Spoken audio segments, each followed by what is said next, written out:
आज एकादशी, आप सभी को बहुत बहुत बधाई। एक प्रैक्टिकल अपनी जिंदगी में करिएगा, एक प्रैक्टिकल करिएगा। एक आसन जिस पर आप बैठते हो वो आसन अपने साथ में लेकर चलना। एक बार कभी योग लग जाए, कहीं आपका कथा हो रही हो, शिव महापुराण की कथा सुनने का कभी मौका मिल जाए आपको, तो अपना आसन अपने साथ लेकर चलना। जिसका व्यापार हो, जिसकी दुकान हो, जिसका व्यापार हो, उसके लिए हम वर्णन करेंगे। नौकरी वाला तो अपनी जगह पर है ही।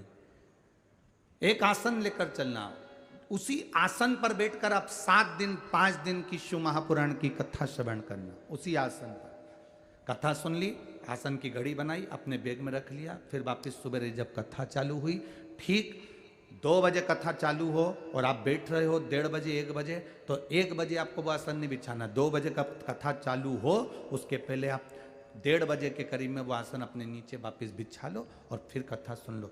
वापस कथा पूरी हो, आरती हो, आरती के समय पर उस आसन को वापस उठाकर अपने बैग में रख लो। 7 दिन की कथा शिव महापुराण की आप पंडाल में बैठकर जब सुने तो अपना आसन लगाकर सुनना। और उस आसन को जिस दुकान पर तुम्हारा पति बैठता है, दिन भर कमाता है, मेहनत करता है, उतनी उसकी कमाई नहीं होती, एक बार उस आसन को उसकी कुर्सी पर लगा कर दे देना, कहना कि इस पे बैठकर अब व्यापार करो। आपको आसन का बल मालूम पड़ेगा, आपको अपनी माला का बल मालूम पड़ेगा। आप जिस माला से भगवान का भजन करते हो उस माला का बल तुम्हें मालूम पड़ेगा। जिस आसन पर बैठकर आप भगवान की कथा सुनते हो उस आसन का बल तुमको मालूम पड़ेगा। क्या संत, साधु, सन्यासी, ऋषि, तपस्वी, साधक, उपासक, आप इनको बुलाओ और डायरेक्ट सोफे पर बिठा दो, नहीं बैठेंगे, उनका आसन लगाएंगे। पहले वो आसन लगा के फिर बैठेंगे। आसन में ऐसा क्या है कि वो अपने आसन पर बैठते हैं? आपने कालीन बिछाया है, आपने मखमल का आसन बिछाया है। ब्राह्मण जन, गुरुजन, जो विद्वत जन है, भूदेव है, जो मृत्यु लोक के, जो चतुर विद्वान ब्राह्मण होता है, वो अपना आसन अपनी, जिसमें किताब लेकर चलता है, जिसमें अपनी पोथी पाने लेकर चलता है, एक आसन भी साथ लेकर चलता है कि मैं जिस मंत्र को पढ़ूं, ये मेरा आसन में वो मंत्र का बल आना चाहिए और मेरा आसन कोई साधारण नहीं जिसको कोई डोला दे। महाराज, आसन की मूलता हमारे साथ में। कोई भी कहीं पर भी बैठ जाना ये अलग विषय। हाँ, एक बार प्रयास करना। एक छोटा सा चाय का भी अगर तुम ठेला लगा रहे हो, पान की दुकान भी लगा रहे हो, तो आसन की मूलता को जानिएगा। उस आसन में ऐसा होता क्या है, उस आसन में ऐसा है क्या?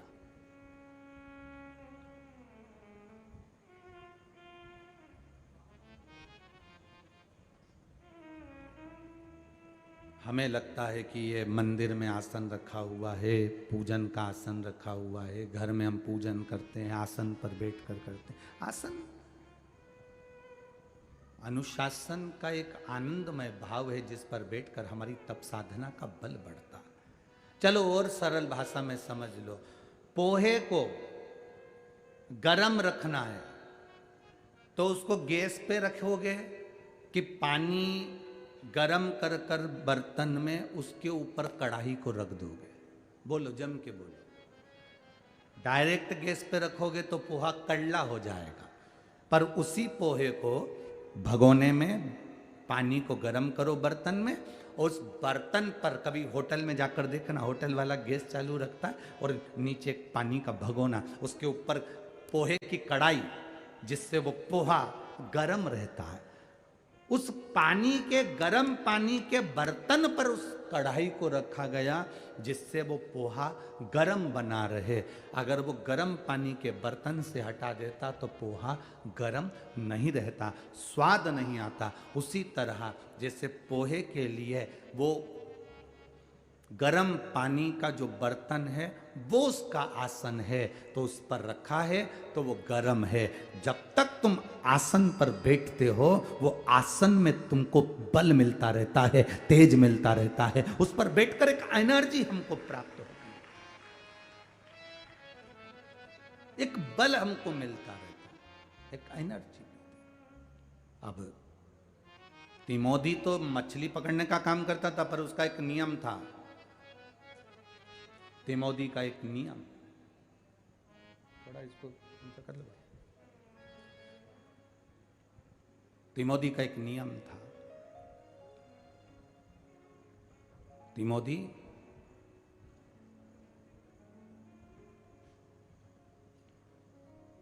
जाने से पहले, मछली पकड़ने से पहले, बंद ना करने का बोला है, इसको खोलिए। हाँ, इसको भी खोलिए। तिमोदी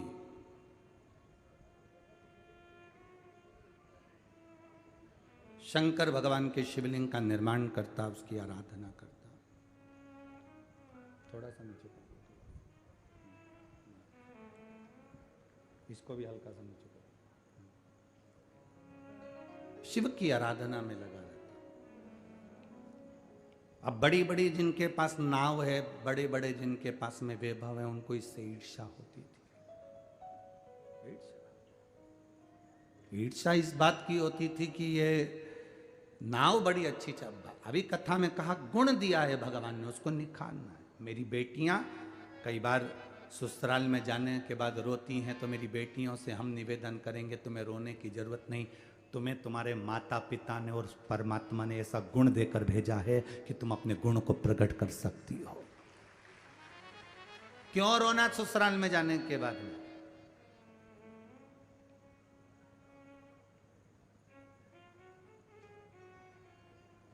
क्यों रोना? आंख में आंसू आ रहे हैं तुम्हारे, तुम अपने आप को कमजोर समझ रहे हो। क्यों समझना? नवयुवक बेटे, जिस कंपनी के लिए अप्लाई कर रहे हो, नवयुवक बेटे जिस नौकरी के लिए अप्लाई कर रहे हो, भले वो किसी भी चीज की नौकरी हो, भले गवर्नमेंट से हो, प्राइवेट से हो, जिस चीज के लिए तुम अप्लाई कर रहे हो, तुम अपने ऊपर अपने कॉन्फिडेंस को पक्का करो, अपने मजबूत बनो, अपने आप में अपने प्रबल बनिए। और जब प्रबल बनकर आप जब भगवान के भरोसे रहकर, भगवान पर विश्वास कर कर और अपने आप पर भरोसा कर कर जब उस एग्जाम में बैठोगे, ये मत सोचना कि मैं पास होऊंगा कि नहीं होऊंगा, ये सोचना कि मेरा महादेव मेरे साथ है, अब की बार तो मैं निकल कर बताऊंगा।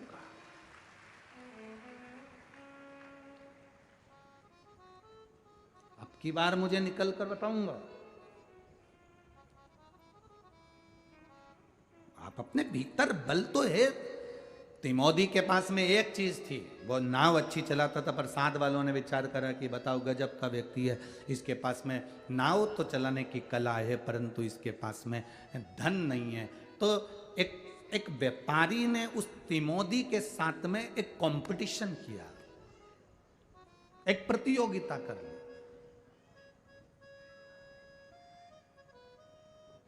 एक प्रतियोगिता करी, और प्रतियोगिता जब करी, तिमोदी पड़ोसी को मालूम था, व्यापारी को मालूम था कि ये शंकर भगवान की भक्ति करता है, भजन करता है, 2 रोटी तो इसको भोलेनाथ जी दे ही देता है, 2 रोटी तो इसको प्राप्त हो ही जाती है।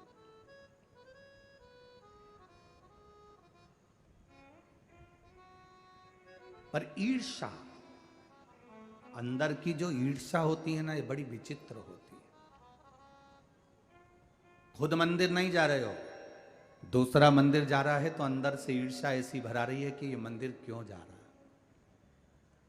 आपको कथा में कहा था, कड़ी खाओगे तो कड़ी की डकार आएगी, गुलाब जामुन खाओगे तो गुलाब जामुन की डकार आएगी। भीतर अगर ईर्ष्या भरी होगी तो तुम जब जब बोलोगे तुम्हारे मुंह से ईर्ष्या ही डकार में निकलेगी। तुम्हारे अंदर जो ईर्ष्या भरी होगी वो डकार में ईर्ष्या निकलेगी। तुम जब जब तुम्हें माइक मिलेगा, जब जब तुम बोलना चालू करोगे, तब किसी ना किसी के लिए नफरत के शब्द ही बोलोगे, निंदा के शब्द बोलोगे, अपशब्द बोलोगे, क्योंकि तुम्हारे अंदर वो ईर्ष्या भरी हुई है, उसकी डकार तुम्हें आ रही है।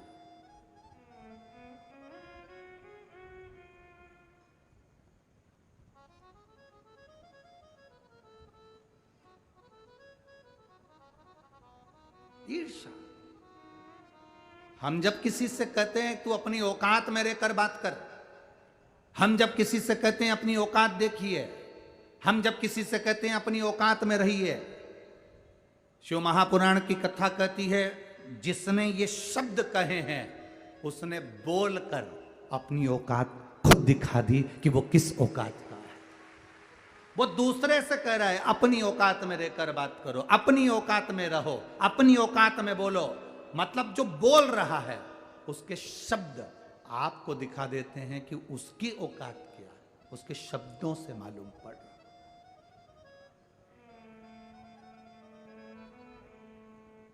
बहुत बड़ी बड़ी नाव थी, ईर्ष्या अंदर भरी हुई थी क्योंकि इसके चलाने का ढंग अलग था।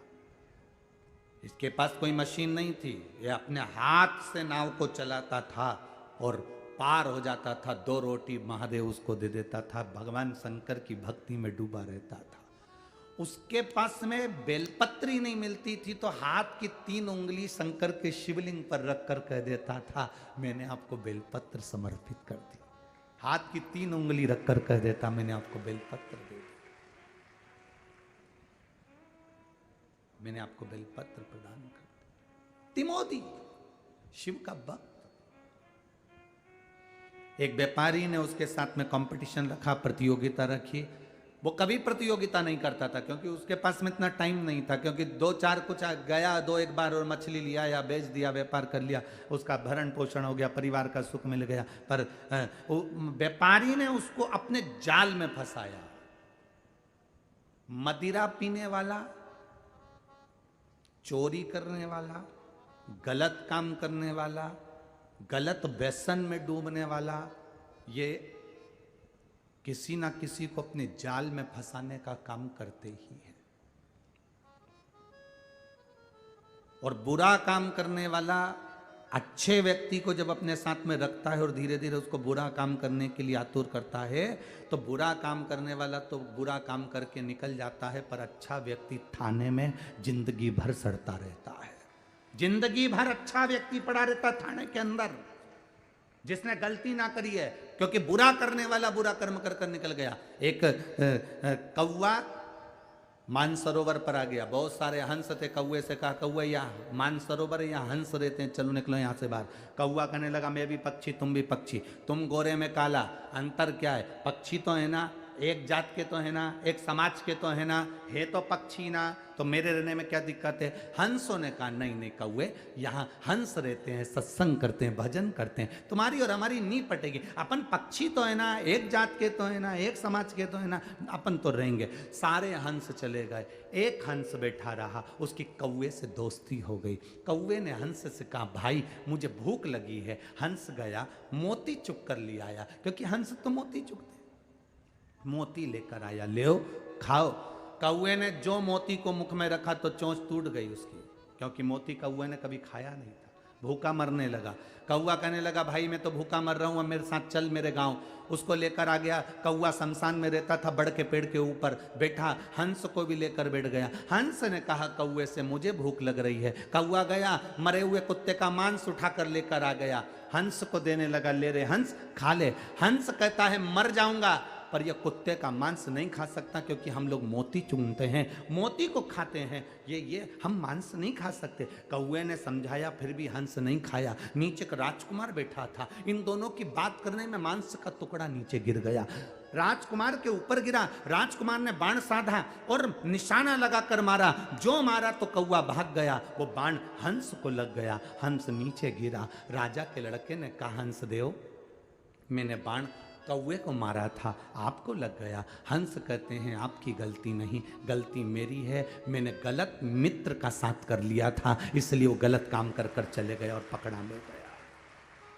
गलत करने वाला गलत काम करके चले जाता है, गलत बोलने वाला गलत बोल कर चले जाता है, बेविचारी गलत कर्म करने वाला गलत कर्म कर कर चले जाता है। तुम किसकी संगत में रह रहे हो? गलत काम करने वाले की संगत में रहोगे तो वो गलत काम कर कर चले जाएगा, और अच्छा व्यक्ति जिंदगी भर कोतवाली के और अदालत के चक्कर काटता रहेगा। इसलिए निवेदन है संगत अच्छों की बैठना।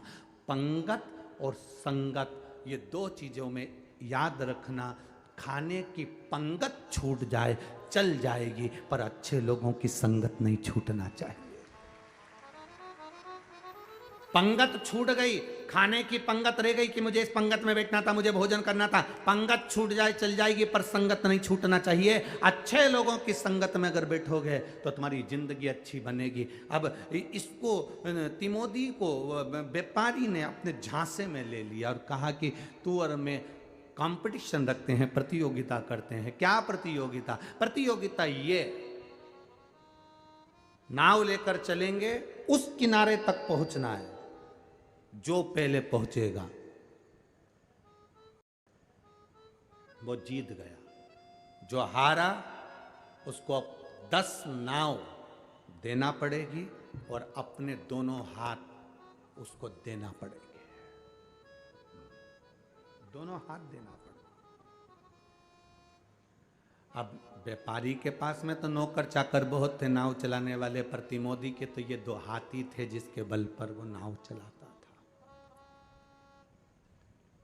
तिमोदी ने कहा मैं ये प्रतियोगिता नहीं रखना पड़ेगा, तेरे को तेरे पिताजी की सौगंध है।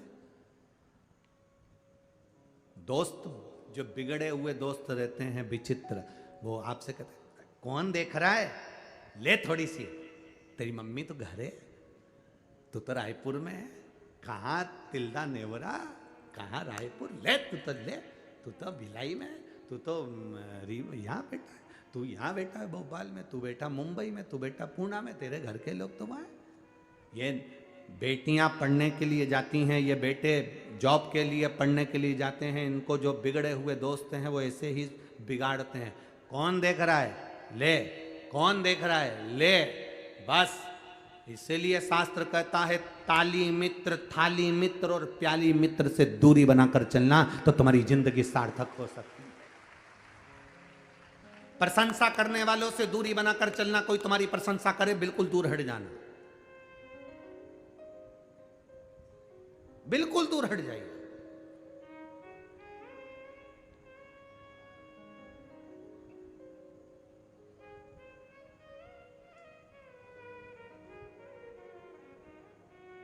एकदम दूरी बना लो। कोई थाली मित्र मिल जाए होटल में खाने वाला, उसकी मित्रता कम कर देना, क्योंकि आज वो होटल में अपने पैसे से तेरे को खिला रहा है, फ्री में नहीं खिला रहा है। जिस दिन तेरी खाने की आदत हो जाएगी तेरे घर तक को खा जाएगा वो, तेरे घर तक को खा जाएगा। खाने वालों से, पीने वालों से दूरी बनाकर चलना। ये पीने की आदत डालेंगे तुझे पूरा निगल जाएंगे, पूरा निगल जाएंगे, बचना। ताली, थाली, प्याली, ये 3 बर्बाद करने वाले हैं, बचिए। तिमोदी, तुझे तेरे पिता की कसम है, गलत काम करने के लिए अगर कोई कसम भी दे तो मत झेलना। ये तिमोदी की कथा कह रही है। कोई तुमसे कहते तेरे को कसम है, लेना पड़ेगा, तुझे कसम है, दोस्तों की हमारी कसम है, ले पी, तुझे हमारी कसम है, ले पीना पड़ेगा, बस। तो तुम उसी समय खड़े होकर कह दो तुझे भी मेरी कसम एक थप्पड़ खाना पड़ेगा, तुझे भी मेरी कसम। जब वो कसम दे रहा है कि पीना पड़ेगा, कसम देकर पिला रहा है, तो तुम भी कसम देकर एक झनकटा दे जोरदार, तो जो पी है उतर जाएगी। जब तू कसम दे रहा है मेरे पिता की कि पीना पड़ेगा, मेरी दोस्ती की कसम, मेरी दोस्ती की कसम। ऐसी दोस्ती किस काम की? कल मित्रता दिवस था,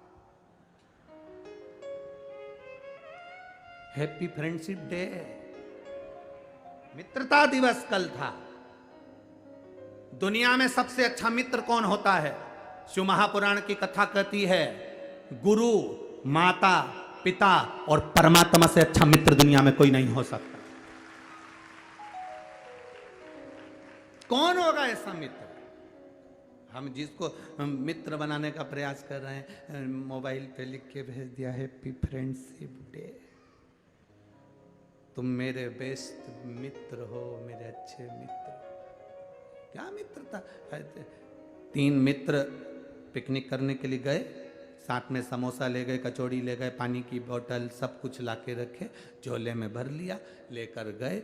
जाकर पहुँचे, जंगल में पहुँचते से उन्होंने देखा बैग खोलकर कि इसमें खाने का तो सामान है पर कोल्ड ड्रिंक की जो बोतल थी वो घर रह गई है। मित्रों ने विचार करा बोतल कौन लाएगा, तो तीनों ने अपना अपना नाम लिखा, पर्ची बना के ऐसे कुड़कुड़ा के उसमें फेंकी, जिसका नाम आएगा वो जाएगा कोल्ड ड्रिंक की बोतल लेने के लिए। उनने पर्ची फेंकी, जिसका नाम आया उससे कहा तू जा बोतल लेने, जब तक तू नहीं आएगा तब तक हम कुछ नहीं खाएंगे। वो कोल्ड ड्रिंक की बोतल लेने के लिए घर गया। दोनों मित्र बैठे रहे, इंतजार करते रहे, 2 घंटे हो गए, वो मित्र नहीं आया तो इन्होंने सोचा उसकी मम्मी ने कोई काम बता दिया होगा, चलो निकालो समोसा कचौड़ी। इनने कचौड़ी समोसा निकाला, जलेबी इमरती निकाली और दोनों मित्र खाने वाले थे। इतनी देर में वो पेड़ के पीछे से आया और पेड़ के पीछे से आते से ही बोला, मुझे पहले ही मालूम था कि तुम खा जाओगे, इसलिए मैं गया ही नहीं। हमें मालूम था तुम खा जाओगे, इसलिए मैं गया ही नहीं। मैं पेड़ के पीछे ही छुपा था, मैं देख रहा था कि कब खाओ।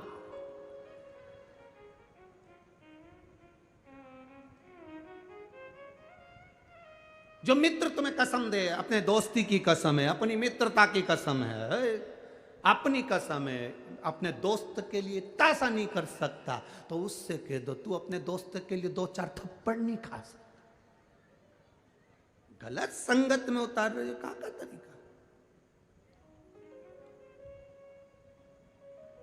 खाने की पंगत छूट जाए चल जाएगी पर अच्छी संगत मत छोड़ना। दुनिया के लोग तुमसे कहेंगे कहां जा रहे हो, कथा सुनने के लिए।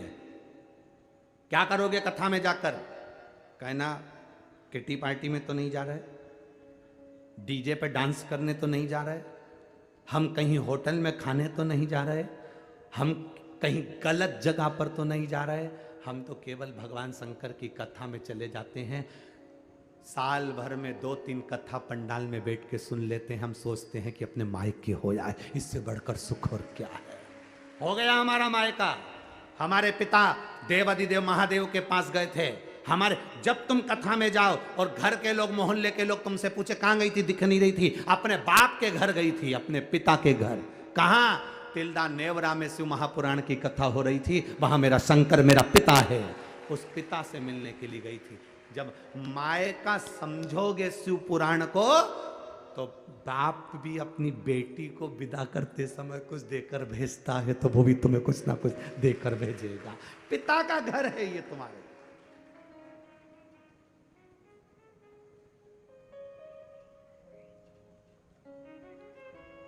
पिता का घर।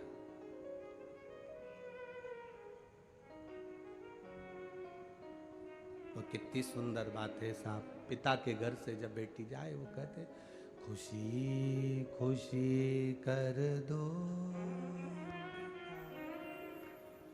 तुम्हारी बेटी राज करे, महलों का राजा मिला,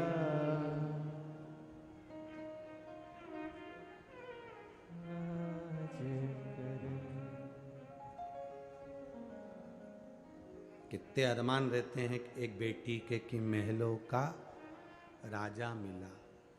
जब वो बेटी ये गाना सुनती होगी और उसका पति मदिरा में डूबा रहता होगा तो वो क्या गाती होगी, नंबर 1 का बेवड़ा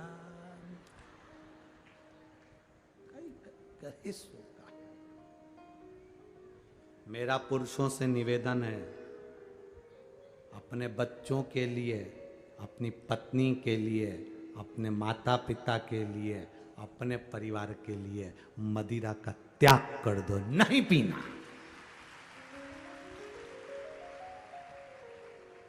नहीं पीना।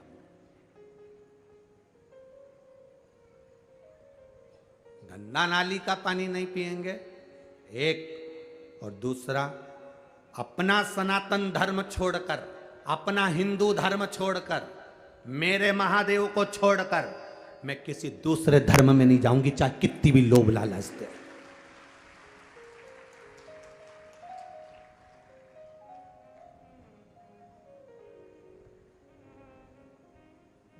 बाप कितने होते हैं,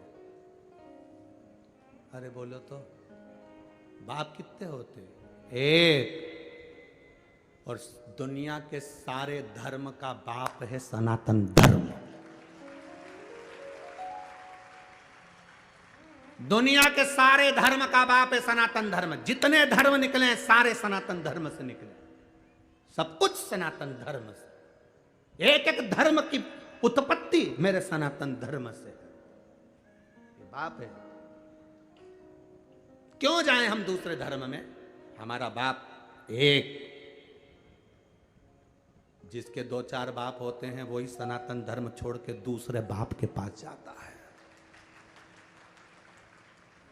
मृत्युलोक की रचना करते हैं, मृत्युलोक का निर्वहन करते हैं, मृत्युलोक का संचार करते हैं, संचालन करते हैं और मृत्युलोक को फिर अपने में समाहित कर लेते हैं। जल क्या है? मेरा शिव का तत्व है। वायु क्या है? मेरे शंकर का तत्व है। पृथ्वी क्या है? मेरे शिव का तत्व है।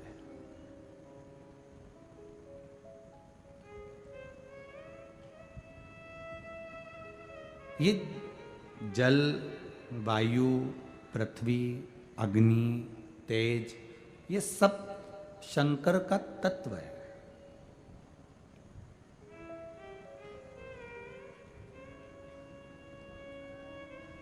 हम किसी विद्वत जन से पूछते हैं कि महाराज जी आप बता दो कि मैं कौन सा व्यापार करूं जो मुझे फलेगा। हम किसी से पूछते हैं कि मैं मैथ लूं, साइंस लूं, कॉमर्स लूं, मैं क्या लूं जो मेरे लिए अच्छा रहेगा। हम कहते हैं कि किसी से पूछने की जरूरत नहीं कि मैं मैथ लूं, कॉमर्स लूं, बायो लूं, कि मैं आर्ट्स लूं, क्या लूं। ये आप दुनिया के लोगों से मत पूछो, ये अपने दिल से पूछो, क्योंकि पढ़ाई तुमको करना है। दुकान खोलने से पहले हमने किसी से पूछा मैं कपड़े की दुकान खोलूं, लोहे की दुकान खोलूं, सैनिटरी की खोलूं, धान की खोलूं, आप बता दो मैं किस चीज़ का व्यापार करूं जो मुझे मेरे भाग्य को चमका दे। हम कहेंगे किसी से पूछने की ज़रूरत नहीं है, तुम जो भी काम करो उसको दिल से करो और अपने पूरे कॉन्फिडेंस के साथ करिए, आप सफल हो जाएंगे। उसने कह दिया तुमको कि कपड़े का व्यापार कर लो और तुम्हारा मन कपड़े में था ही नहीं, तुमने तो सोच के कुछ दूसरा रखा था। और किसी विद्वत जन के कहने पर तुमने कपड़े का व्यापार चालू कर दिया और मालूम पड़ा तुम्हारा मन उसमें पहले से नहीं था, तुम्हारा चित्त उसमें था ही नहीं। पर उनने कह दिया कपड़े का करो तो तुमने कपड़े का चालू कर दिया, थोड़े दिन चला और बंद कर दिया। फिर तुमने उनसे कहा आपके कहने पर हमने कपड़े का चालू करा था, वो चला ही नहीं। अपना कॉन्फिडेंस मजबूत करिए। हमें अपनी पढ़ाई के लिए किसी से पूछने की ज़रूरत नहीं कि मैं साइंस लूँ, कि मैथ लूँ, कि बायोलॉजी लूँ, कि कॉमर्स लूँ। उसके लिए आप कितने तैयार हो, क्या कर सकते हो, कितनी आपके भीतर ऊर्जा है, ये आपके सिवाय दुनिया का कोई व्यक्ति नहीं जान सकता, आप स्वयं जान सकते हो।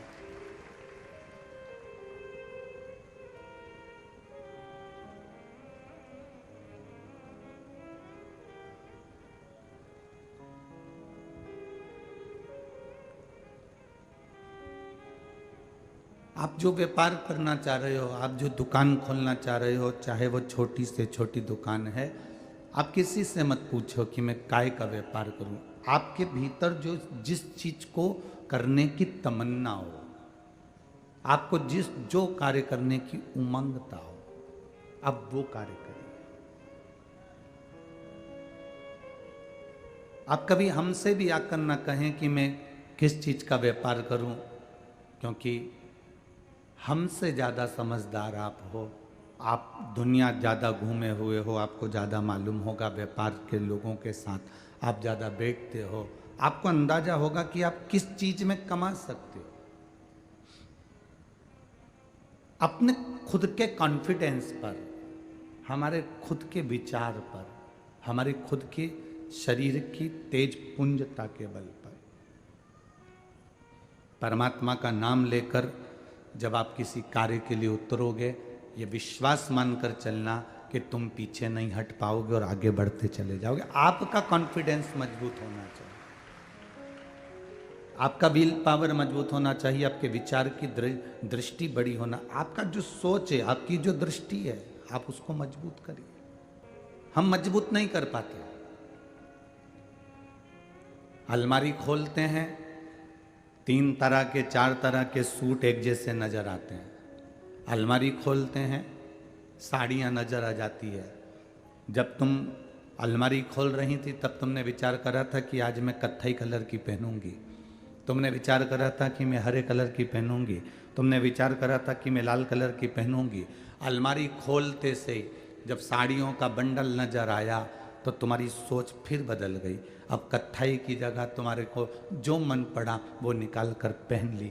पहन तो ली तुमने, पर तुम्हें अभी तक वो सूट नहीं कर रही अपने दिल से, क्योंकि तुम आज जो सोची थी कि मुझे ये पहनना है, अगर वो पहन लेती तो तुम्हारे दिल को अच्छा लगता और पूरा दिन तुम्हारा अच्छा गुजरता। पर तुम अपने उस मन को छोड़कर फिर तुमने चॉइस करना पसंद करा कि अब मैं पहन लेती हूँ, जा रही हूँ तो ये वाली अच्छी लगेगी, दुनिया को अच्छी लगेगी,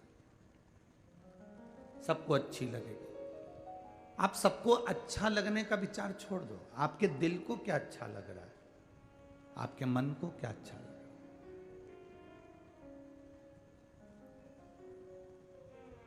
सबके अच्छा लगने का सोचोगे तो सबको तो ये भी अच्छा नहीं लगता कि तुम कथा में आके बैठो। बोलो सही है? सबको तो ये भी अच्छा नहीं लगता, कई लोगों के घर वालों को ये अच्छा नहीं लगता कि आप कथा में पहुंचो। सबको तो ये भी अच्छा नहीं लगता कि आप शंकर जी के मंदिर जाओ। सबको तो ये भी अच्छा नहीं लगता कि आप प्रसन्न क्यों हो। सबको तो ये भी अच्छा नहीं लगता कि आप इतनी 60, 65, 70 साल की उम्र होने के बाद भी इतने सुंदर कैसे दिखते हो। सबको ये भी अच्छा नहीं लगता कि आप इतनी बूढ़ी होने के बाद भी इतना काम कैसे कर लेती हो। सबकी तो जाने दो, सबकी सोच के अनुसार चलोगे तो जिंदगी में कभी आगे नहीं बढ़ सकोगे। अपनी सोच से चलो और अपने चित्त से चलो, अपनी वृत्ति से, अपने मन से चलो। आग लगे बस्ती में, अपन रहो मस्ती। मैं चाहे ये करूं, आता छत्तीसगढ़ वालों को? हाँ, मैं चाहे वो करूं, मेरे दिल को अच्छा लग रहा है ना, मेरे मन को अच्छा लग रहा है ना। मैं कथा में जाके बैठ रही हूं, तुमको क्या प्रॉब्लम है? मुझे अच्छा लग रहा है ना, मेरे मन को अच्छा लग रहा है ना। अपने दिल को, अपने मन को, अपने विचार को, अपनी सोच को अच्छा लगना चाहिए। दुनिया के लोग कहें कि तुम मंदिर मत जाओ तो क्या हम मंदिर जाना बंद कर दें? मेरे मन को अच्छा लग रहा है ना। लोग कहेंगे कहाँ शिव जी के चक्कर में पड़ी हो, मेरे मन को अच्छा लग रहा है ना तो मैं शंकर के मंदिर जा रही हूँ। मेरे मन को अच्छा लग रहा है तो मैं डोंगरगढ़ जाकर माँ बमलेश्वरी का दर्शन कर रही हूँ। मेरे मन को अच्छा लग रहा है तो मैं चंपेश्वर जा रही हूँ। मेरे मन को अच्छा लगा तो मैं भूतेश्वर जा रही हूँ, और मेरे मन को अच्छा लगा तो मैं सीहोर कुबेरेश्वर जा रही हूँ। ये मेरे मन के ऊपर निर्भर है। हम अपने मन का ना सुने तो फिर हमारा जीवन व्यर्थ है।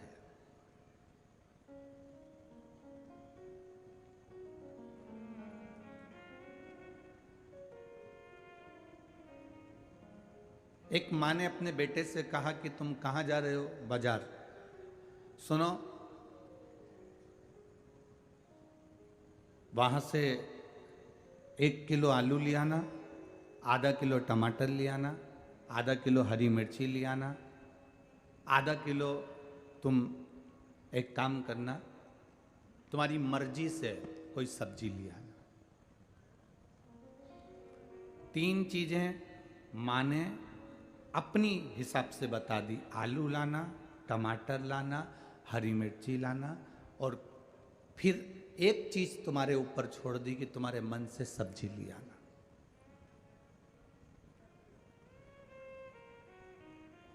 जो तुमको अच्छी लगे वो सब्जी लेके आना।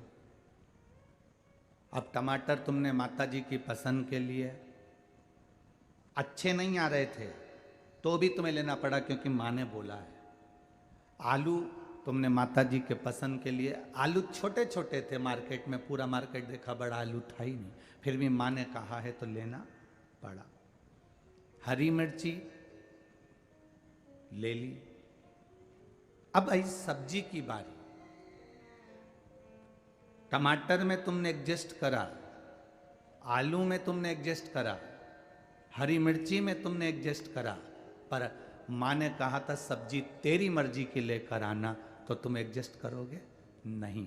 अब तुम सब्जी की दुकान पर जो सब्जी तुमको पसंद आएगी और ताजी दिखेगी और अच्छी दिखेगी, सस्ती भी रहे अच्छी भी रहे और सब खाने में सबको पसंद आ जाए, तुम वो सब्जी चुनोगे। उसी तरह हमें अपनी जिंदगी को दूसरे के कहने पर एडजस्ट नहीं करना।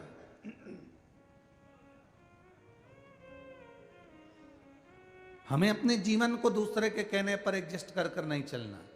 हमारी सब्जी हम खरीदने जा रहे हैं तो जो मेरे दिल को भाया वो सब्जी में लाया, बनाया, खाया और अपने आनंद में रहे। ऐसा अपने जीवन में अपनी प्रसन्नता के कारणों को हमें खुद ढूंढना पड़ेगा।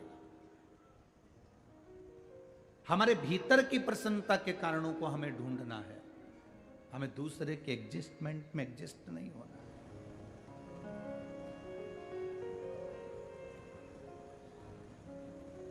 हमें अपने भीतर की ऊर्जा को खुद प्रकट करना है। एक शिव जी का एक भक्त था जिसका नाम तिमोदी था। उसका नाम था तिमोदी। मछली का उसका व्यापार था। गरीब बहुत था पर उसमें एक ऊर्जा थी तिमोदी में। मछली पकड़ने के लिए जाता था, सारे मछुआरे के पास में बहुत बड़ी बड़ी नौकाएं थी, बहुत बड़े बड़े नाव थी, पर इसके पास में छोटी सी नौका थी।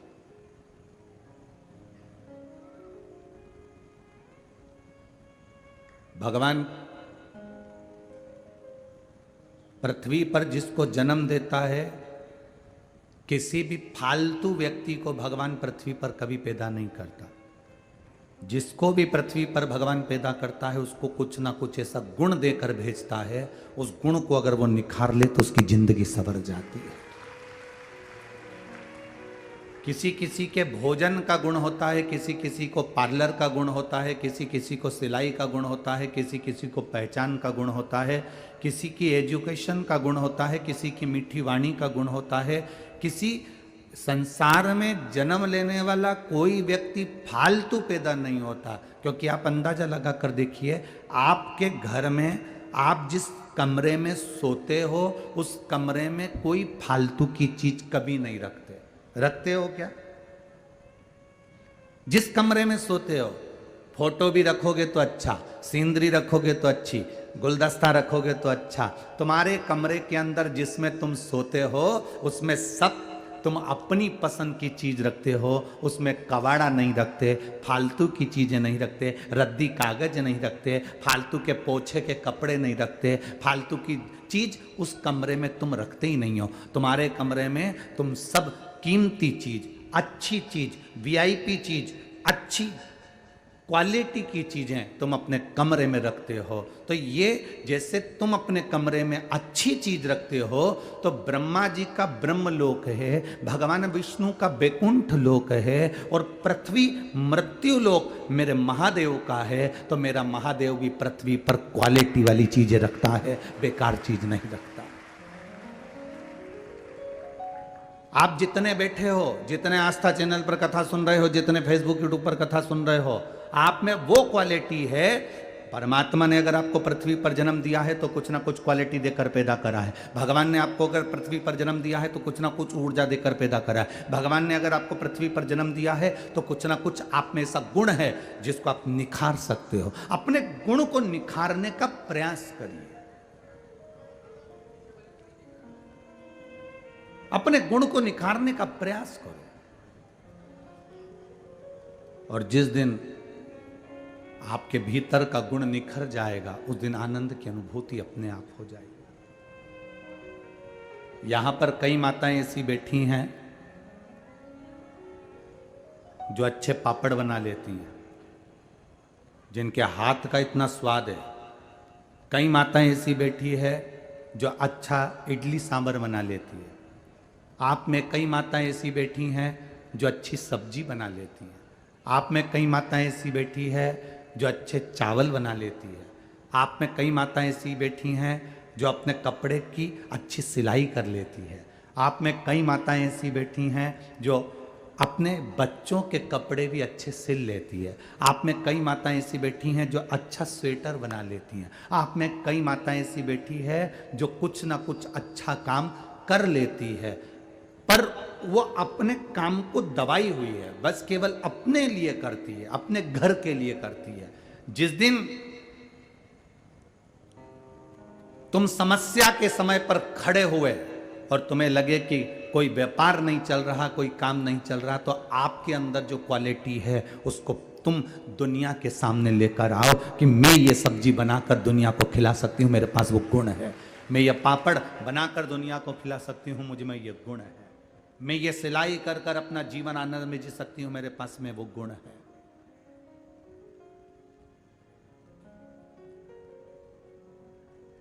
हम क्यों दुनिया पर आश्रित हो रहे हैं? हम क्यों दूसरे पर आश्रित?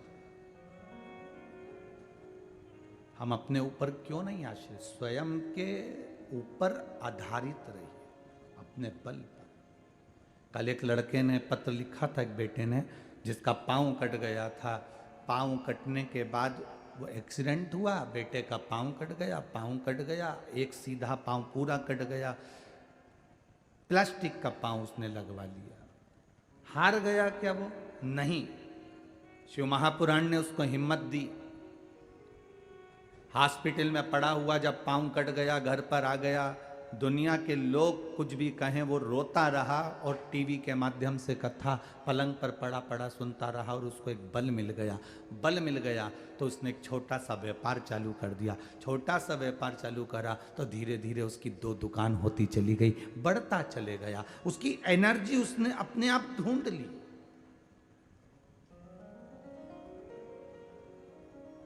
तिमोदी के पास में एक छोटी सी नाव थी और बाकी के सबके पास में बड़ी बड़ी नाव है।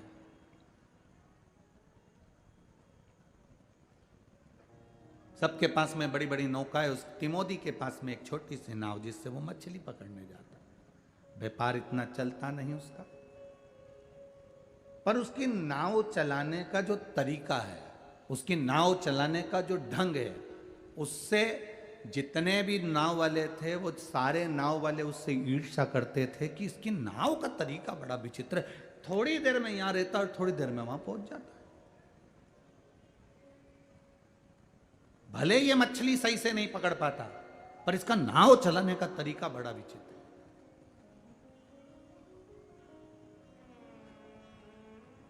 अब ये तिमोदी जो था, ये मछली का व्यापार करता था, परंतु इसका एक नियम था। जितनी देर ये मछली पकड़ने के लिए जाता था, मछली पकड़ने में जितना समय लगता था, अगर 1 घंटा मछली पकड़ने में लगता था तो 1 घंटा ये समुद्र के किनारे बालू रेत का शिवलिंग बनाकर मंत्र का जाप करा करता था। नमः शिवाय, ओम नमः शिवाय। तिमोदी का एक नियम था।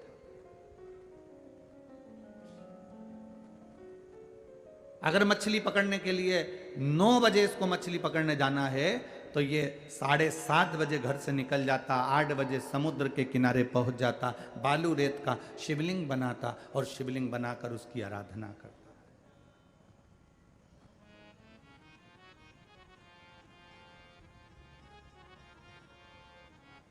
बहुत अंतर है महाराज। ये पहले की जो बुजुर्ग माताएं हैं ना, यहाँ जितनी बैठी हैं पहले की माताएं, जब ये समुद्र घूमने जाती थी, जगन्नाथपुरी गई, द्वारका जी गई, रामेश्वरम गई, जब ये समुद्र घूमने जाती थी तो समुद्र के किनारे पर रेत में शिवलिंग बनाती थी। ये बुजुर्ग माताएं वहाँ बैठकर शिवलिंग बनाती थी, ऐसी डिजाइन बनाती थी शंकर जी जैसी, और पानी की लहर आती थी और वो शिवलिंग को बहाकर ले जाती थी। आज के ज़माने की जो पीढ़ी समुद्र के किनारे जाती है, ये शिवलिंग नहीं बनाती, ये अपना घर बनाती है। और कहती है देखो मैंने कितना सुंदर घर बनाया। कोई कोई इधर से हाथ निकाले, इधर से हाथ निकाले, उसको घोंसला बना देवे उसमें से नीचे से। देखो मैंने ये कितना अच्छी गुफा बनाई, मैंने ये घर बनाया। पानी की लहर आती है, वो घर को बहा कर ले जाती है। समुद्र के किनारे जाना तो मेरे राम जी जैसी एक बुद्धि लेकर जाना। समुद्र के किनारे जाना तो मेरे भगवान कृष्ण जैसी बुद्धि लेकर जाना। समुद्र के किनारे जाना तो बलभद्र जैसी बुद्धि लेकर जाना। जब जब मेरे कृष्ण समुद्र के किनारे जाते थे, जब जब मेरे राम समुद्र के किनारे जाते थे, जब जब मेरे बलभद्र समुद्र के किनारे जाते थे, तब बालू रेत का शिवलिंग बनाते और उसकी पूजन करते थे। कारण बालू रेत में जो बारीक बारीक कण होते हैं, बिल्कुल बारीक बारीक कण होते हैं, और उसका जब शिवलिंग बनकर हम पूजन करते हैं तो सहस्त्र शिवलिंग के फल हमारे खाते में चले जाते हैं। सहस्त्र शिवलिंग का फल हमारे खाते में आ जाता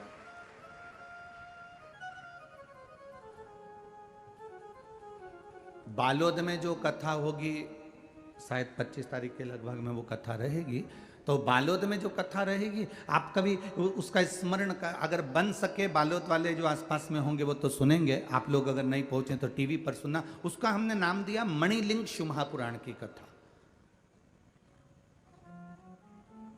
मणिलिंग शिव महापुराण की कथा। मणि का मतलब क्या होता है?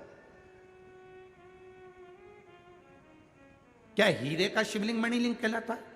स्फाटिक का शिवलिंग मणिलिंग कहलाएगा? सोने का शिवलिंग मणिलिंग कहलाएगा? चांदी का लिंग मणिलिंग कहलाएगा?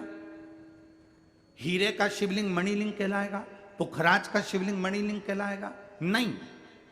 उस कथा का नाम मणिलिंग दिया। मणिलिंग का मतलब क्या होता है? मणिलिंग का मतलब क्या है? आप जिस पार्थिव शिवलिंग का निर्माण कर रहे हो और उसके नीचे पार्वती जी का स्वरूप नहीं है, जलाधारी नहीं है, बस केवल स्वरूप में लिंग ही लिंग है। आप में से कई माताएं ऐसी बैठी होंगी जिनके घर में पुराने समय में केवल एक ऐसे गोल गोल पत्थर जैसा शिवलिंग, पाषाण जैसा शिवलिंग है, नीचे उसके नीचे ऐसी जलाधारी नहीं है, केवल एक लिंग स्वरूप में, एक शिवलिंग स्वरूप में। किस किस के घर में? किसी के यहाँ है? आपके यहाँ है? तो केवल उसमें केवल एक शिवलिंग की आकृति, उसके नीचे जलाधारी पार्वती जी नहीं है, उसके नीचे अशोक सुंदरी वगैरह ये कुछ भी, नीचे का कुछ भी नहीं है, केवल एक लिंग स्वरूप में। कभी आप उसको कटोरी में रख देते हो, कभी आप उसको कोई चोमली बनाकर कपड़े की उस पर रख देते हो, कभी आप उसको कहीं एक प्लेट में फूल के साथ, चावल के साथ रख देते हो। वो उसको हमारे यहाँ शिव महापुराण में मणिलिंग की गणना दी गई है, उसको मणिलिंग कहते हैं।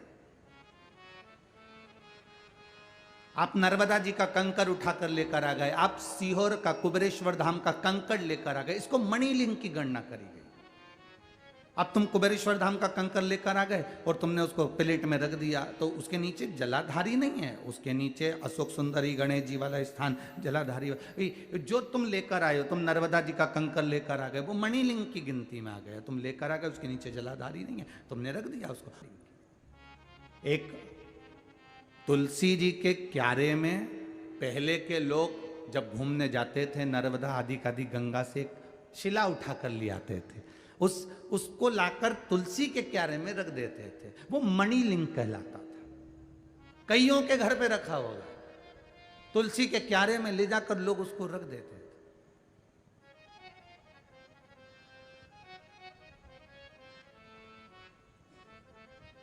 रतन से बना हो शिवलिंग तो क्या मणिलिंग? ना ना, आप कि तुलसी के क्यारे में रखा हुआ वो शिवलिंग का भाव क्या है? रखा हुआ वो पाषाण, रखा हुआ वो स्वरूप जो गोल गोल लग रहा है कि ये भगवान का शिवलिंग है, और रखा तुम्हारे यहाँ बरसों से रखा और लोग उसका पूजन, वो क्यों? हमारे पूर्वजों ने जलाधारी क्यों नहीं बनवाई? बस केवल लिंग स्वरूप रख दिया, चावल की कटोरी में, प्लेट में, कटोरी के अंदर फूलों में रखा है, चोमली पर रखा, उसको पहचान।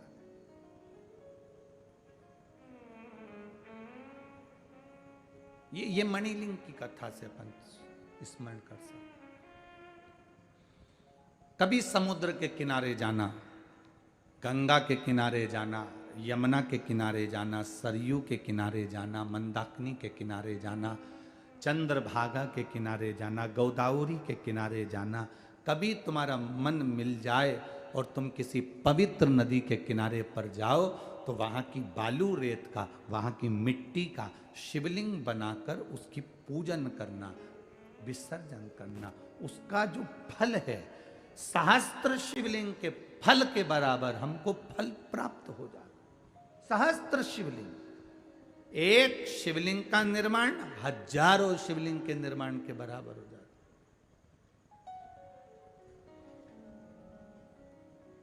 आप लोगों में से किसी ने अगर प्रयागराज में, हम 3 दिन के लिए गए थे प्रयागराज में, जब माघ का महीना था, माघ मेला भराया था, तब सतुआ बाबा हमको वहाँ बुलाए थे। तो त्रिवेणी के संगम पर कथा कही थी, उसमें कथा आई थी कि राम जी महाराज जब प्रयागराज में आए तो गुरु बाबा ने उनसे कह दिया था कि तुमने रावण का वध करा है, तुम पर ब्रह्म हत्या लगी हुई है।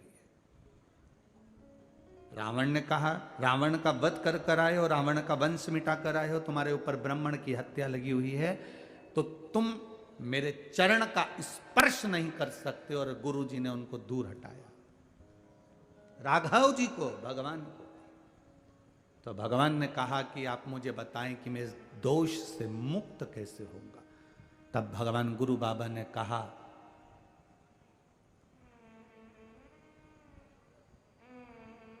सहस्त्र शिवलिंग, हजारों लाखों करोड़ों शिवलिंग का निर्माण करो, और जब तुम सहस्त्र करोड़ों शिवलिंगों का निर्माण कर लोगे, जब तुम्हारे 1 करोड़ शिवलिंग का निर्माण हो जाएगा, तब तुम मेरे पास में आओगे तो मुझे स्पर्श कर सकते हो, क्योंकि ब्राह्मण हत्या के दोष से तुम मुक्त हो जाओ। सहस्त्र। राम जी महाराज मौन होकर बैठ गए। जानकी मैया उनके साथ थी, क्योंकि वापिस लौट कर जा रहे थे, तो सीता जी साथ में थी, श्री हनुमंत लाल उनके साथ में थे महाराज। तब राम जी ने अपनी धर्म पत्नी माता जानकी जी से कहा कि मुझे अयोध्या बाद में जाऊंगा, पहले करोड़ों शिवलिंग का निर्माण मुझे करना है, जिससे मैं ब्राह्मण हत्या के दोष से मुक्त हूं। जानकी जी ने राम जी के चरणों को प्रणाम कर कर कहा, 1-1 शिवलिंग का निर्माण करोगे, करोड़ों शिवलिंग रोज बनेंगे, तो कब तक बनाओगे और कब तक विसर्जन करोगे और कब तक पूजन करोगे? ऐसे तो पूरी जिंदगी निकल जाएगी। एक काम करो, गंगा यमुना सरस्वती का ये संगम है त्रिवेणी, इस त्रिवेणी की बालू रेत ले आओ और उस बालू रेत का शिवलिंग बना लो। उस रेत में जो बारीक बारीक कण होंगे, प्रयागराज की भूमि के जो बारीक बारीक कण होंगे, इस कण का जो शिवलिंग बनेगा वो सहस्त्र शिवलिंग के बराबर हो जाएगा और ब्रह्म हत्या से मुक्ति मिल जाएगी। आज भी आप लोगों ने अगर कथा सुनी होगी तो उसमें वर्णन किया था, सहस्त्र शिवलिंग के रूप में सहस्त्रेश्वर महादेव वहां विराजमान। आज भी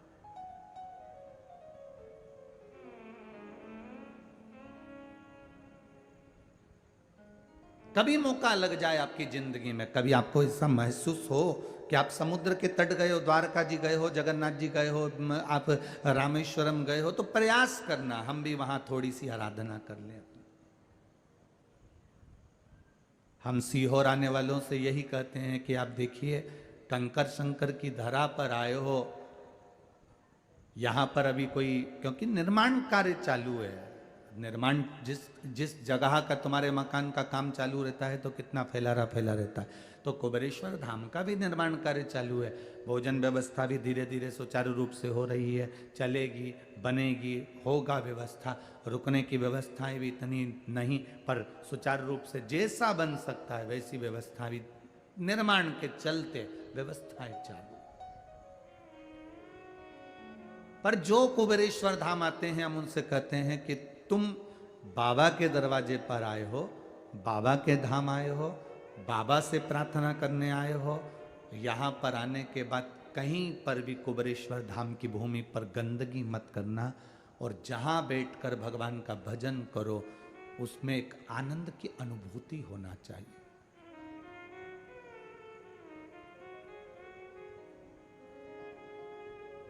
जिस जगह पर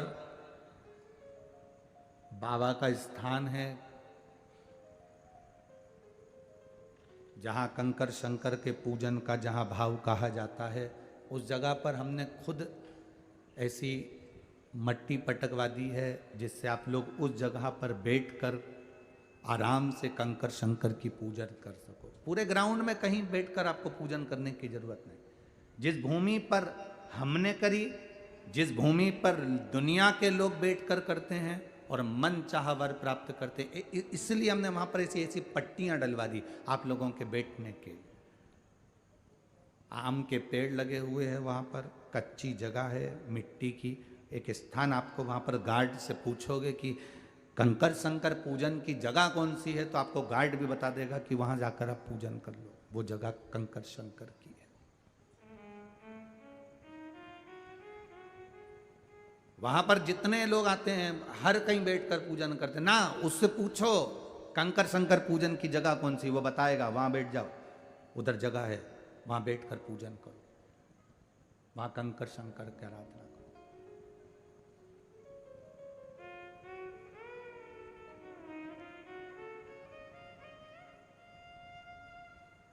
स्थान की मूलता को पहचानना।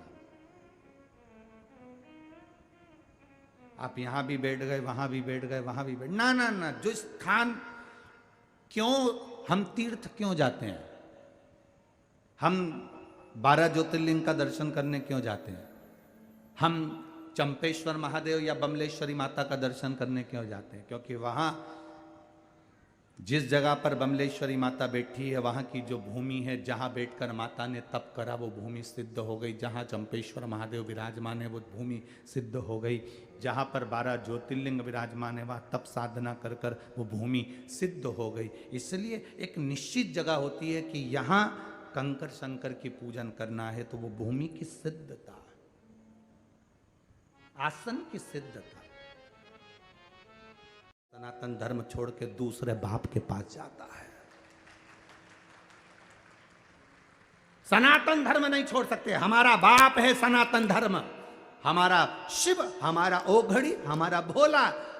इस व्यासपीठ से पहले से कहते आ रहे हैं, आज फिर कहते हैं, इस भूमि को, पूरे भारत की, पूरे देश की, विश्व की भूमि को, जमीन को खोदोगे, कुछ निकले कि नहीं निकले, पर मेरा कंकर शंकर तो जरूर निकलेगा। जहां खोदो वहां निकलेगा, जहां तुम्हारी मर्जी पड़ जाए वहां खोद लो, मेरा शंकर मिलेगा, मेरा शिव औघड़ी मिलेगा, उसके सिवाय कुछ नहीं। तिमोदी से व्यापारी ने कहा, तो अपने दोस्त के लिए इतना नहीं कर सकता, तेरे पिता की सौगंध है। पिता की सौगंध लगी तो उसने फिर शर्त मान ली। नाव की शर्त का दिन आ गया, नाव तैयार हुई, तिमोदी ने नाव तैयार करी, उस व्यापारी ने नाव तैयार करी, नाव चली। उस दिन ऐसी नाव चली कि आंधी तूफान आ गया और तिमोदी की नाव डूब रही। तिमोदी की नाव डूबी, उसकी नाव आगे निकल गई, व्यापारी जीत गया, तिमोदी हार गया। प्रश्न खड़ा हो गया है, शंकर जी का भजन करने वाला हार गया। आपको जब दुख आएगा ना तो लोग सबसे पहला यही बात बोलेंगे, तू तो इतनी कथा सुनने वाली, तो तेरे को दुख आ गया, तू इतना पूजन पाठ करने वाली, तेरे को दुख आ गया, तू इतनी शंकर जी के मंदिर जाने वाली, तो दुख आ गया, तू तो सियोर वाला महाराज के बेसा बेसा करने वाली, तो दुख आ गया। तिमोदी भी शंकर की आराधना करता था, नाव डूब गई तिमोदी की, ध्यान रखना। कोई तुमसे कहे तू इतना भजन करने वाली और तुझे दुख आ गया, तो उससे कहना ये दुख याद रखना, आज का भजन, अभी मैं भजन कर रही हूं, इसका तो पुण्य मुझे बाद में मिलेगा, जो मैं पूर्व में कर कर आई हूं वो तो मुझे आज ही भोगना पड़ेगा। पूजन कर कर भी दुख मिल रहा है, कष्ट मिल रहा है, तकलीफ मिल रही है तो समझ लेना, टेंशन मत लेना, यह पूर्व का कष्ट आज भोग रहे हैं हम, पर आएगा समय अच्छा सुख का अनुभव भी हमको होगा।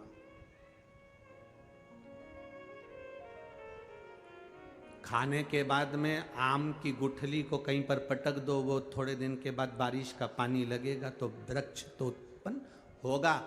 तुम शंकर जी के मंदिर में जल चढ़ा रही हो, बेलपत्र चढ़ा रही हो, तुमने बीज बो दिया, फल तो मिलेगा, चिंता मत करना, थोड़ा समय लग सकता है। तिमोदी हार गया। व्यापारी आया, 10 नाव मंगी, 2 हाथ, तेरे हाथ अब मुझे दे दे, ये भुजाएं मुझे दे दो। हार गए तुम, क्योंकि हाथ से तो नाव चलाता है, ईर्षा थी ना अंदर, वो ईर्षा बर्बाद का कारण बनती है, वो ईर्षा ही तो है अंदर। कई लोग हैं जिनके अंदर ईर्षा झलकती रहती 24 घंटे। कैसे? बस 24 घंटे उनके पास ईर्षा झलकती रहेगी, इसके तो ऐसा हो जाएगा, इसका तो एक दिन ऐसा हो जाएगा, ये ज्यादा उछल रहा है, इसके साथ में ऐसा हो जाएगा। 24 घंटे अंदर से ईर्षा झलक रही है, तो वो बार बार बद्दुआ के रूप में निखर रही है। पर वो भी तो कुछ होगा, वो भी तो साथ है। तिमोदी हार गया, 10 नाव दे दी, जो थी उसके पास में टूटी फूटी वो दे दी। हाथ तिमोदी से कहा व्यापारी ने, अब ये हाथ मेरे हो गए हैं, इन हाथ से तू कोई काम नहीं करेगा, ये हाथ मेरे को दे। और तिमोदी ने वो हाथ दे दिए उस व्यापारी को। अभी तक तो शंकर का शिवलिंग का निर्माण करता था, अब नहीं, घर में कोई था नहीं, अकेला था तिमोदी, भोजन अब कौन दे, और खाए तो खाए किससे, हाथ तो चले गए। अब तो रोटी के भी लाले हो गए, क्योंकि हाथ से रोटी भी नहीं।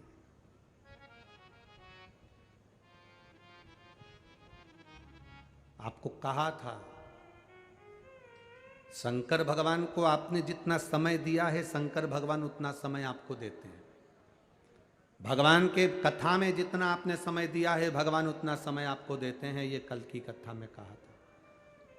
तिमोदी ने जिन हाथ से पार्थिव शिवलिंग का निर्माण करा था, पूजन करी थी, तिमोदी ने जिन हाथ से भगवान का पूजन किया है, तिमोदी ने जिन हाथों से भगवान का पूजन करा, वो हाथ तो उसके चले गए। अब रोटी कौन दे? व्यापारी हंसता हुआ बोला, जिन हाथों पर तेरा बल था वो हाथ अब मेरे हो गए। तिमोदी, अब क्या तेरा शंकर आएगा तुझको रोटी खिलाने के लिए? क्या तेरा महादेव आएगा? और विपदा की जब घड़ी आती है, सब साथ छोड़ देते हैं। आपको कहा था, शादी होती है ना घर में, तो दूल्हे के सब आगे चलते हैं, जब कोई मरता है तो मुर्दे के सब पीछे चलते हैं। सुख में सब आगे हैं, दुख में सब पीछे हैं।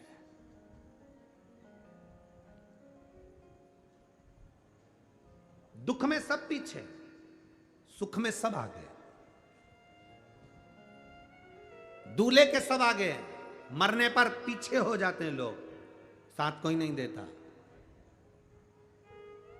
जितने गांव के लोग थे, किसी ने तिमोदी को 2 रोटी तक नहीं, कौन खिलाए अपने हाथ से? हाथ चलेगा इसके तो, अपने हाथ से रोटी कौन खिलाएगा?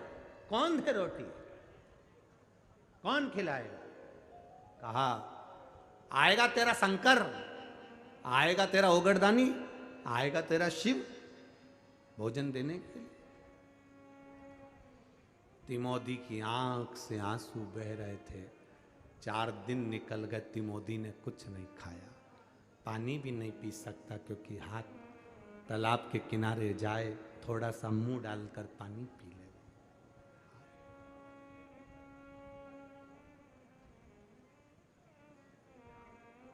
पार्वती जी ने भोलेनाथ जी के लिए भोजन लगाया।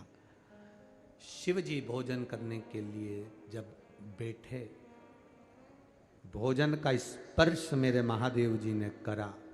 स्पर्श कर कर मेरे भोलेनाथ स्पर्श कर कर अपने मस्तक पर से बेलपत्र को उठाकर नेत्रों से लगाकर जल का सींचन कर कर महादेव ने उस भोजन के पात्र पर बेलपत्र को समर्पित कर दिया। बेलपत्र को आज भी हमारे विद्वज्जन, भूदेव, ब्राह्मण जब भगवान शंकर को भोग लगवाते हैं तो एक बेलपत्र भोजन में डाल देते हैं, प्रसाद में डाल देते हैं। उसका कारण क्या है? मेरे महादेव ने भी भोजन के पात्र में बेलपत्र को उठाकर जल सींचन कर कर उस भोजन में डाल दिया। जगत जननी जगदम्बा पार्वती जी ने पूछा महादेव जी से, प्रभु आज भोजन की थाली में आप बेलपत्र क्यों डाले हो? शंकर भगवान कहते हैं, एक बेलपत्र में 33 कोटि देवी देवता विराजमान है पार्वती। ये 33 कोटि देवी देवता का जो भजन करने वाले हैं, कोई राम भजेगा, कोई कृष्ण भजेगा, कोई देवी भजेगा, कोई दत्त भजेगा, कोई शनि महाराज को पूछेगा, कोई राम जी को पूछेगा, कोई गुरु महाराज को पूछेगा, कोई पृथ्वी को पूछेगा, कोई अग्नि को पूछेगा, कोई आकाश को पूछेगा। 33 कोटि देवी देवता इस बेलपत्री में हैं। 33 कोटि देवी देवता का जो भजन करता होगा, पृथ्वी पर रहने वाला व्यक्ति किसी का तो भजन करता होगा। अगर वो पृथ्वी पर रह रहा है, भजन किसी भी देवता का कर रहा है, अगर वो भूखा है, एक बेलपत्री मैंने भोजन में रख दी है, मतलब सब जीवों का मैंने पेट भर दिया है।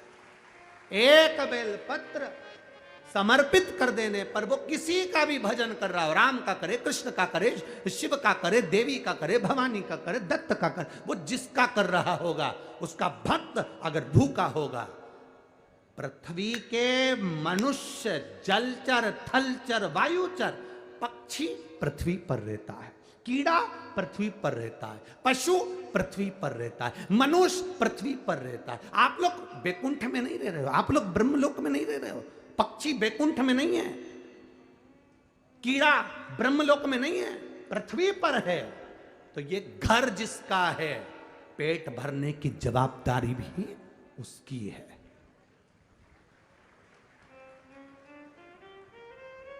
घर किसका है? जवाबदारी उसकी है। पृथ्वी किसकी है? देवाधिदेव महादेव की।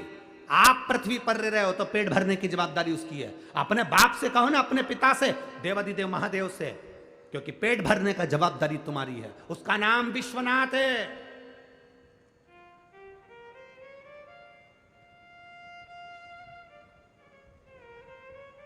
सारे देवताओं का नाम निकालना, सबका नाम निकलेगा। जो निकलेगा, कोई बद्रीनाथ निकलेगा, कोई ये नाथ निकलेंगे, कोई वो नाथ निकलेंगे, पर विश्वनाथ एक ही है। क्योंकि विश्व का नाथ है, इसलिए आप अनाथ नहीं हो। आप अनाथ नहीं हो क्योंकि विश्व का नाथ है।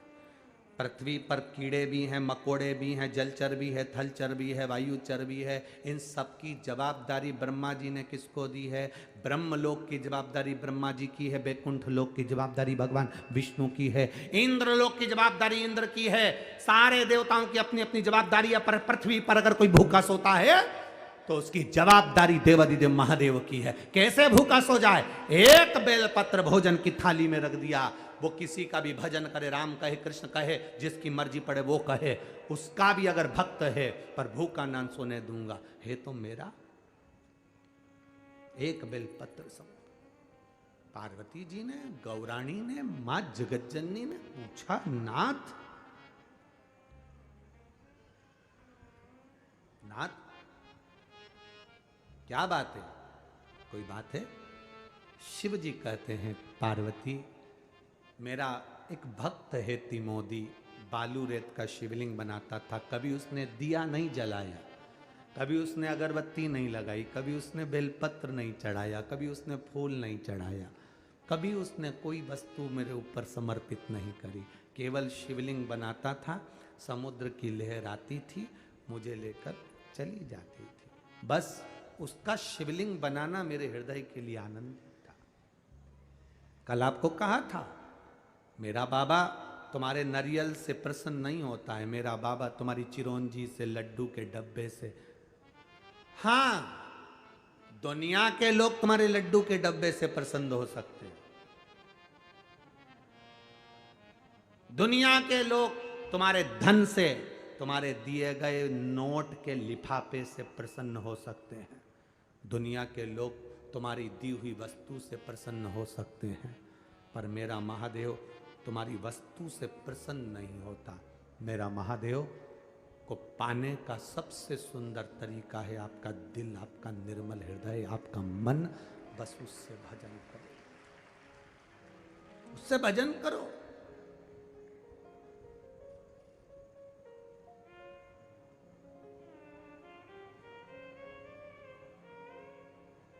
मंदिर जाना जरूरी है, मंदिर में ये शरीर लेकर पहुंच जाओ और मन ना जाए तो फिर मंदिर जाना बेकार। कथा में गए हो, शरीर पहुंच गया और मन ना पहुंचा तो कथा में जाना बेकार।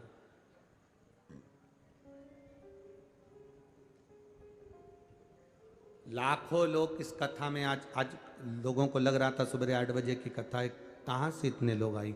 लाखों लोग, पूरी रोड भरी पड़ी है। मैं चैनल वालों से भी कहूँगा कि रोडों को भी आप अवश्य कवर करें और दिखाएं टीवी चैनल के माध्यम से। लाखों भक्त इस कथा को सुन रहे हैं, पर इतने भक्तों में एक सुई भी गिर जाए ना तो उसकी भी आवाज आ जाती है। इतना साइलेंट रहकर आप लोग कथा का रस तत्व ग्रहण कर रहे हैं। कहाँ, जहां पर 10 लोग एक सब्जी मार्केट में खड़े हैं तो आवाज आ रही है, एक स्कूल में 10 बच्चे बैठे हैं तो आवाज आ रही है, एक जगह पर 50 लोग इकट्ठे हो जाएं तो आवाज आती है। यहां लाखों एक साथ बैठे हुए हो और साइलेंट, एकदम साइलेंट, क्योंकि कथा तुम शरीर लेकर आए हो ना, शरीर के साथ तुम दिल महादेव को देने के लिए आए हो, इसलिए कथा का रास्ता खुला। और जितनी साइलेंट अंदर है उतनी साइलेंट रोड पर है। सुनिए जाकर, रोड पर भी जो बैठा होगा उसका दिल परमात्मा में लगा हो। वो शरीर नहीं लाया है, अपना दिल लाया, अपना मन, अपना चित्त लाया। मंदिर में जाओ शरीर लेकर नहीं, ये दिल लेकर जाना। भले तुम्हारे पास कुछ भी नहीं हो, कुछ नहीं, मेरे पास फूल भी नहीं, मेरे पास जल भी नहीं, पर दिल लाया हूं बाबा, क्योंकि जब मैं पैदा हुआ था ना मेरे पास में फूल था ना मेरे पास में जल था। जब मैं पैदा हुआ था तूने दोनों आंख बंद कर कर, कान बंद करे, हाथ मुष्टि का बंद, छोटा सा शरीर घुड़ी मुड़ी करा हुआ, तूने मुझे पैदा करा था। कुछ देकर नहीं भेजा था, केवल मेरा दिल देकर भेजा था और वही तुझे समर्पित है। क्या वो एक गीत की लाइन तुम्हारे सामने होना चाहिए, और क्या दूं मैं तुझे दिल के सिवाय, तुझको हमारी उम्र लग जाए। हम क्या दे सकते हैं अपने महादेव को, हम क्या प्रदान कर सकते हैं?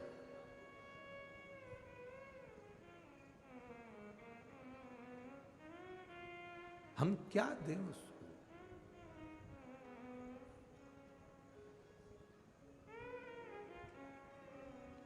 वो कहे कभी फुर्सत हो तो डमरूधर निर्धन के घर भी आ जाना, जो रूखा सूखा दिया उसका भी भोग लगा जाना। कभी फुर्सत हो तो डमरूधर निर्धन के घर भी आ जाना। कभी फुर्सत हो तो डमरूधर निर्धन के घर भी आ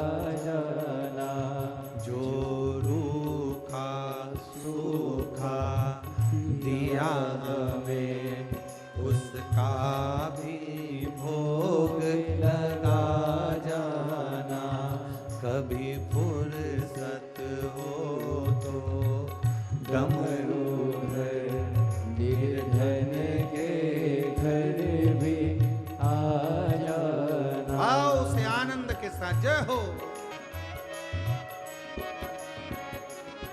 जिस घर के दिए में तेल नहीं वहाँ जोत जलाऊं मैं कैसे।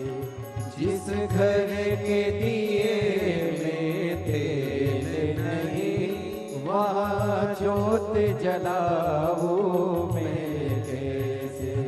मेरा खुद ही बिछोना धरती पर तेरी सेज सजाऊं मैं कैसे। मेरा खुद ही बिछोना धरती पर तेरी सेज सजाऊं मैं कैसे।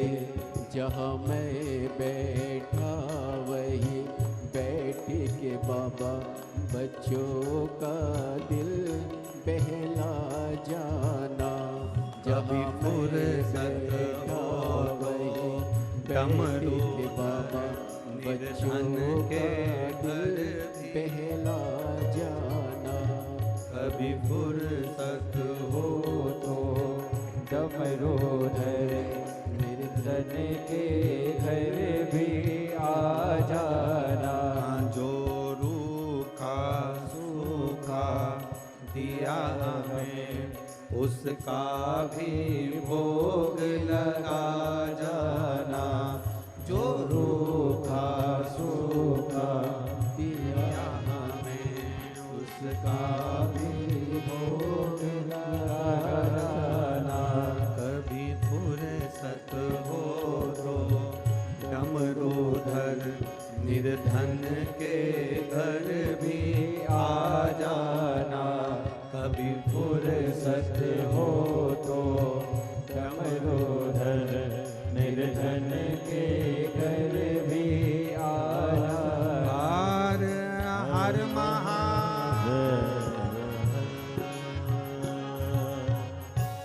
अपने स्थान पर बैठकर भगवान शिव से आज अधिक मास श्रावण की सोमवारी है, सोमवार है। बाबा से विनती करिए जहाँ जगह मिल जाए वहाँ बैठकर उससे मन से हृदय से दिल से प्रार्थना करो। जितने लोग रोड पर बैठे हुए हैं वो भी, जो इधर उधर खड़े हों वो भी 5 मिनट बैठकर बाबा से विनय अवश्य करो। आप लोग सब अपना अपना काम धंधा सब बिजनेस वगैरह छोड़कर, व्यापार नौकरी छोड़कर यहाँ पहुँचे हो। प्रार्थना करना कि बाबा, सियोर वाले महाराज कहते हैं 3 महीने में सुनता है, पर हमारे ऊपर ऐसी कृपा कर दे कि बालोद की कथा के पहले सुन ले तो हम वहीं पर आ जाएं कहने के लिए। ऐसी कृपा तो कर। जहाँ जगह मिले वहाँ बैठकर बाबा से दिल से हृदय से भाव से कहिए, श्री शिवाय नमस्तुभ्यं। श्री शिवाय नमस्तुभ्यं। श्री शिवाय नमस्तुभ्यं। श्री शिवाय नमस्तुभ्यं। श्री शिवाय नमस्तुभ्यं। श्री शिवाय नमस्तुभ्यं। भोला सब दुख काटो हमारा, ओ भोला सब दुख काटो हमारा। शिव शंकर जपो तेरी माला, भोले बाबा जपो तेरी माला। भोला सब दुख काटो हमारा, ओ भोला सब दुख काटो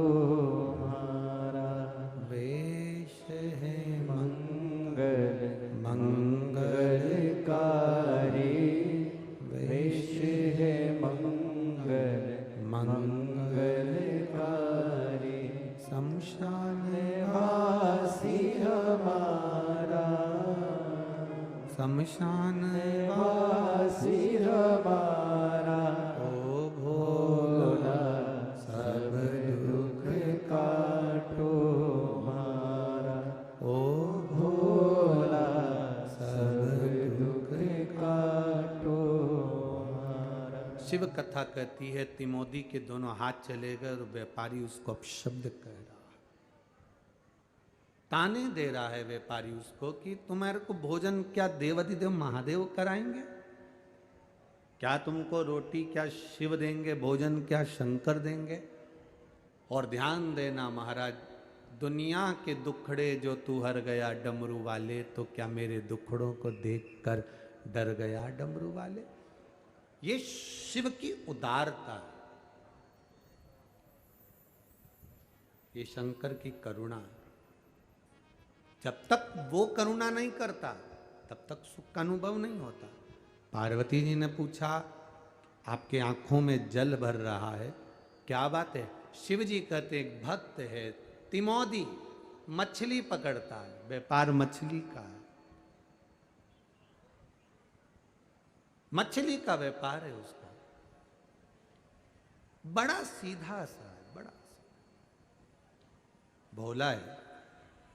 उसके मित्र ने, उसके साथ का जो व्यापारी है, उसके साथ में रहने वाला जो व्यापारी है, उसने उसके साथ में छल कर लिया, तिमोदी के साथ में छल करा और उसको एक प्रतियोगिता में उतार लिया और उसकी नाव भी ले ली और उसका सब कुछ ले लिया उसने, सब कुछ। सब कुछ से मतलब पार्वती जी जिस हाथ से नाव चलाता था वो हाथ भी तिमोदी का उस व्यापारी ने ले लिया।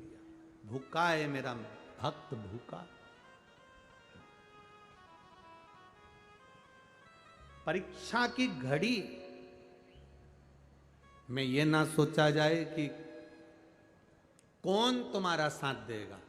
परीक्षा की घड़ी में ये सोचना कि तुमने जो एक लोटा जल महादेव को चढ़ाया और एक बेलपत्र चढ़ाई, वो महादेव तुम्हारा साथ देगा।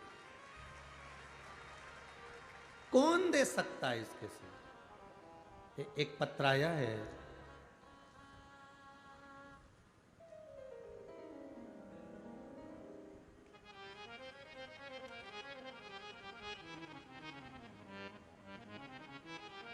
चमेली वर्मा, ग्राम खोरसी,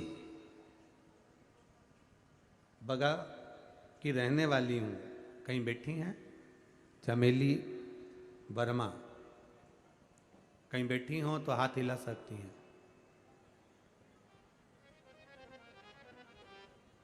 कहीं भी दिख रही हैं, दिख गई, हाथ हिला दो एक बार ऐसा। कहाँ पर हैं? अच्छा उधर हैं क्या? हाथ हिला दो एक बार। चमेली जी वर्मा, ग्राम खोरसी बग की रहने वाली हूँ। पति श्री प्रेम लाल वर्मा है। मैं क्या वर्णन करूं गुरुदेव, शिव का मैं गुणगान नहीं कर सकती हूं। 40 किलोमीटर दूर से पैदल चलकर यहां पहुंची हूं। गुरुदेव 22 साल पहले मेरा बेटा घूम गया था। कितने साल पहले? 22 साल पहले मेरा बेटा घूम गया था। लोग कहते थे वो मर गया, लोग कहते थे वो नहीं मिलेगा। मैंने टीवी के सामने बैठकर संकल्प लेकर कहा, अगर तू मेरा बेटा दे देगा ना, मैं पैदल चलकर शिव के पंडाल में पहुंचकर कथा सुनूं। 22 साल के बाद 3 जनवरी 2023 को मेरा बेटा मुझे 22 साल के बाद मिल गया, इसलिए मैं 40 किलोमीटर दूर से पैदल आई हूँ। मैंने नियम लिया था मेरी भतीजी ने कि हम लोग खड़े रहकर यहाँ पर कथा सुनेंगे। 7 दिन बैठे नहीं गुरुदेव, और 7 दिन तक खड़े रहकर हमने कथा सुनी। मेरी उम्र 65 साल की है। मैं बाबा को यहाँ नमन करने आई हूँ। कहीं बैठी हो तो चमेली वर्मा जी आप पधारें, बाबा देव अधिदेव महादेव की कृपा बनी रहे। कहीं बैठी हो, आप खड़े हो तो आप आ जाइएगा। जहाँ भी हो, मेरा कार्यकर्ताओं से निवेदन है, इनको आने दीजिएगा। अच्छा बिल्कुल सामने 7 दिन से खड़े रहकर आप कथा श्रवण करे हैं और 22 साल बाद आपका बेटा आपको वापस मिल गया, उसकी खुशी हमको भी आपके साथ में है और पूरे तिल्दा को है। पूरा तिल्दा नेवरा आपकी इस खुशी में शामिल है कि एक माँ की गोद वापिस भर दी मेरे बाबा ने। उसकी प्रसन्नता हमको भी है और पूरे भारत को। केवल तिल्दा नेवरा नहीं, जितने मेरे श्रोता भाई बहन हैं जो व्यासपीठ से इस कथा को श्रवण करते हैं आस्था चैनल पर और मोबाइल पर, वो सब आपके साथ में खुशियों में शामिल हैं। एक बार हाथ उठाकर बोल बम का नारा है। शिव की भक्ति की मूलता हो महाराज। मेरी उम्र 65 साल है गुरुजी। मैं बाबा को 40 किलोमीटर दूर से पैदल चलकर 7 दिन का कथा का आनंद मैंने लिया। बाबा का धन्यवाद, प्रणाम, नमन। लाइन लिखी है, लुटा दिया भंडार काशी वाले ने कर दिया माला माल, काशी वाले ने लुटा दिया भंडार, काशी वाले ने कर दिया माला माल, काशी वाले ने लुटा दिया, हाँ लुटा दिया, लुटा दिया, लुटा दिया, अरे लुटा दिया भंडार, काशी वाले ने कर दिया माला माल, काशी वाले ने लुटा दिया भंडार, काशी वाले ने कर दिया माला माल, काशी वाले ने खाली झोली लाया वो भर के झोली लाया, जो खाली झोली लाया वो झोली भर के, अरे लुटा दिया भंडार, काशी वाले ने और कर दिया दिया माला माल, काशी वाले ने लुटा दिया भंडार, काशी वाले ने कर दिया माला माल, काशी वाले। पूरा तिल्दा नगर और पूरे भारत और विश्व के श्रोता आपको बधाई देते हैं जो 22 साल के बाद आपका बेटा आपको मिल गया। आपको बहुत बधाई। 65 साल की आप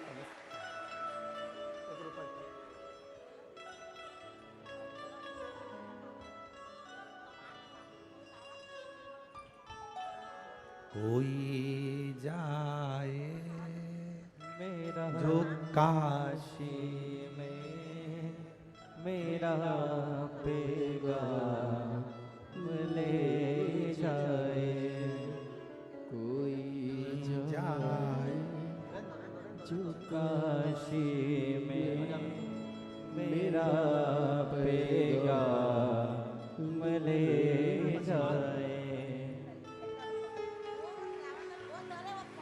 रहने दो, रहने दो।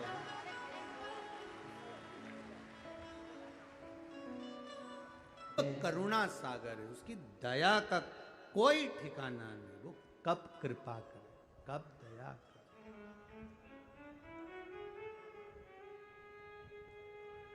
उसकी कृपा का कोई बखान नहीं कर सकता। क्या एक पत्र आया है, उस पत्र में सोनल यादव, मेरा बेटा सोनल यादव 7 साल से सरकारी नौकरी की तैयारी कर रहा था। 2022 में आपने जो सावन की शिवरात्रि का अभिषेक करवाया था, वो मेरे बेटे से मैंने बिठवा कर अपने घर में करा और बाबा से विनती करी। सियोर वाला महाराज कहता है कि तू सावन की शिवरात्रि का जो अभिषेक करता है 1 साल के अंदर तू सुनता है। मेरा बेटा 7 साल से तैयारी कर रहा है पर उसका नहीं हुआ, तो कुछ करना। गुरुदेव, बाबा की कृपा का क्या वर्णन करें। बेटे ने पहले कोई एग्ज़ाम दिया था जिसका रिजल्ट 11 मई 2023 को आ गया और CGPSC में मेरा बेटा उत्तीर्ण होकर 49 नंबर रैंक में पाकर DSP के पद पर पदस्थ हो गए। मैं बाबा को यहाँ नमन करने आया हूं। कहीं बैठे हो तो अपना हाथ हिला सकते हैं, जहां कहीं भी बैठे हो। सोनल यादव,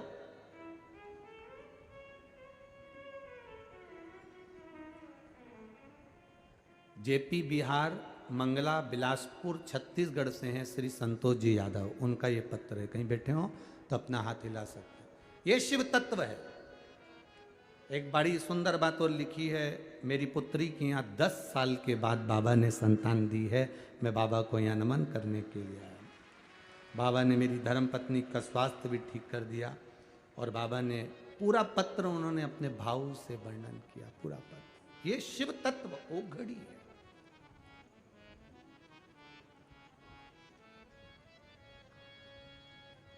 ये उसका गुणगान है, ये उसकी शरणागति है।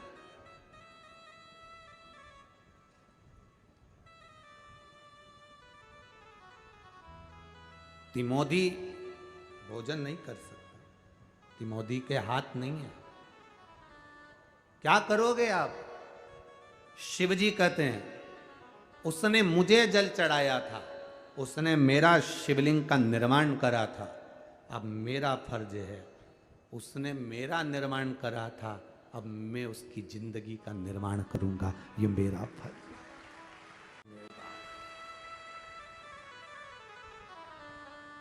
शिव भक्ति की ओर जागरूकता। तिमोदी ने मेरा शिवलिंग का निर्माण करा था, उसने पार्थिव लिंग का निर्माण करा था, अब मेरा फर्ज है मैं उसके जीवन का निर्माण करूं। पार्वती जी ने पूछा तुम क्या करोगे? भोजन कराने की जवाबदारी मेरी है, अब मैं जाऊंगा। हाथ नहीं है। मेरे महादेव प्रतिदिन तिमोदी के लिए एक ग्वाले का रूप रखकर जाते हैं, उसको पेट भरकर भोजन बनाकर खिलाकर मेरे महादेव आते हैं। ये शिव है।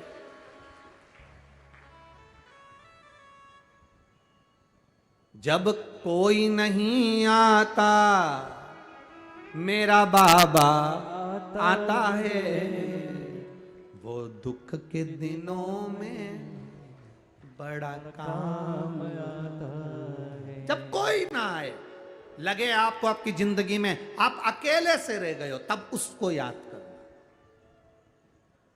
एक पत्र में किसी ने लिखा किडनी और लीवर दोनों खत्म हो गए गुरुजी, करूं क्या? डॉक्टर जवाब दे दिए गुरुजी। देखिए श्रीमती योगेश्वरी जायसवाल, करबोरा कोरबा छत्तीसगढ़ से, कहीं बैठी हैं?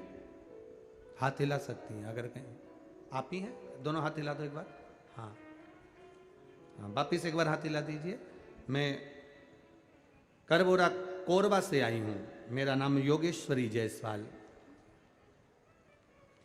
बाबा की कृपा का कोई गुणगान मुझसे पूछे। मेरे बेटे की तबीयत बहुत खराब थी गुरुदेव, डॉक्टर ने बेटे का किडनी और लीवर दोनों डैमेज बता दिया, दोनों खराब बता दिया। गुरुदेव अब करूं तो करूं क्या? कौन किडनी दे कौन लीवर दे बाबा? गुरुदेव मेरा बेटा हॉस्पिटल में पड़ा रहे, तो करूं क्या? इतना धन कहां से लाएं कि ये सब हो सके? बीमारी भी ऐसी है गुरुदेव, कौन संभालेगा? आखिरी में डॉक्टर से कहा आप दवाई देकर छुट्टी कर दो। छुट्टी लेकर आ गए। एक पड़ोस की एक महिला शंकर जी के मंदिर में शाम को जा रही थी थाली लेकर। मैंने उससे पूछ लिया कहाँ जा रही हो? कहा मेरा पशुपति व्रत चल रहा है। व्रत का विधान उसने बताया। मैंने उसी दिन नियम बना लिया कि अगला सोमवार आएगा तो मैं पशुपति व्रत करूँगी। पशुपति व्रत का नियम बनाया। मंदिर जाकर जल लाती, बेलपत्री लाकर अपने बेटे को देती। बेटा डॉक्टर तो मना कर दिया कि किडनी लीवर खत्म हो गए हैं, अब उसके सहारे जीना है अपने को। जल दिया, बेलपत्र दी, बेटे को लाकर देती थी। पशुपति व्रत करा। बाबा मैं क्या वर्णन करूं। दूसरी बार जांच कराने के लिए जब रायपुर गए, डॉक्टर ने कह दिया इसका किडनी और लीवर दोनों काम करना प्रारंभ कर दिया। ये किडनी लीवर चालू, शिव तत्व है। अब ठीक है बाबू, वो हाँ, दोनों हाथ हिला दो एक बार, हर हर महादेव। बैठिए। शिव तत्व इसी को कहते हैं, औघड़ी इसी को कहते हैं, शंकर इसी को कहते हैं। आप तो कथा सुनकर चले जाओगे, इतने लाखों भक्त जो रोड पर बैठे हैं, दुकानों में बैठे हैं, जहां तहां बैठे हो, आप तो कथा सुनकर चले जाओगे। इतने लोग आस्था चैनल पर कथा सुन लेंगे, फेसबुक यूट्यूब पर सुन लेंगे, चले जाओगे कथा सुनकर। पर तुमसे ज्यादा जवाबदारी मेरे महादेव के पास आ जाती है, तुमसे ज्यादा जवाबदारी मेरे शिव की हो जाती है। शंकर को लगता है कि ये मेरी कथा में आया था, कथा सुनी थी, दिल लेकर आया था, विश्वास के साथ सुनी थी, अब झोली भरने की जवाबदारी मेरी है, भरना पड़ेगी, भरना पड़ेगा। खाली ना जाता कोई दर से तुम्हारे, खाली न जाता कोई दर से तुम्हारे, मैं भी खड़ी हूँ नंदे बाहें पसारे, अपने हृदय से लगा लो, लगा लो, गिरा जा रहा हो उठा उठा लो, उठा लो, भोले अपने अपने दर दर से अब तो तो न टालो, गिरा जा रहा हो उठा। लो, उठा आप तो आ गए, बैठ गए, आप तो अपने घर से चलकर यहां तक पहुंच गए, जवाबदारी उसकी बढ़ गई। कथा सुनेगा, मुझे देना पड़ेगा। विश्वास लेकर आया है, बहुत दूर से आया है, घर में धन नहीं था, कहीं से 200-500 रुपए लेकर कथा तक पहुंच गया है। अब भंडार मुझे भरना पड़ेगा, देना मुझे पड़ेगा, ये शिव की जवाबदारी बढ़ गई। मेरी जीजियों, मेरे जीजाओं और इस संपूर्ण विश्व के जितने श्रोता हैं, फिर कहूँगा, आप ये अंदाजा मत लगाना कि हम हर 2 दिन बाद कथा सुनते हैं, हम 2 दिन बाद कथा सुनते हैं, फिर कथा आएगी फिर सुनेंगे। ना बाबू, उदर के लिए, पेट के लिए भोजन जरूरी है, और इस आत्मा की तृप्ति के लिए शिव महापुराण बहुत जरूरी है, बहुत जरूरी है। सुनो, प्रेरणा दो अपने बच्चों को अपने घर में कि शंकर की कथा सुनोगे तो जीवन की एक सार्थकता आपके पास में आए। तिमोदी के लिए मेरा भगवान ग्वाला बनकर भोजन देने के लिए आ जाता है। आपने अगर शंकर भगवान को 1 लोटा जल चढ़ाया, एक बेलपत्र चढ़ाइए, तो वो तुम्हारे लिए भी अपना कैलाश, अपनी काशी और अपना सीहोर कुबरेश्वर धाम छोड़कर आ जाता है। आप उसको बुलाओ तो वो आएगा, विश्वास के साथ में आए। लोग हंसेंगे, ताना देंगे, अपशब्द कहेंगे, केवल हमको ही नहीं आपको भी बोलेंगे कि ये सीहोर वालों की कथा सुन सुन के पागल हो गई, जैसा वो बोलते हैं वैसा ये कर लेते हैं।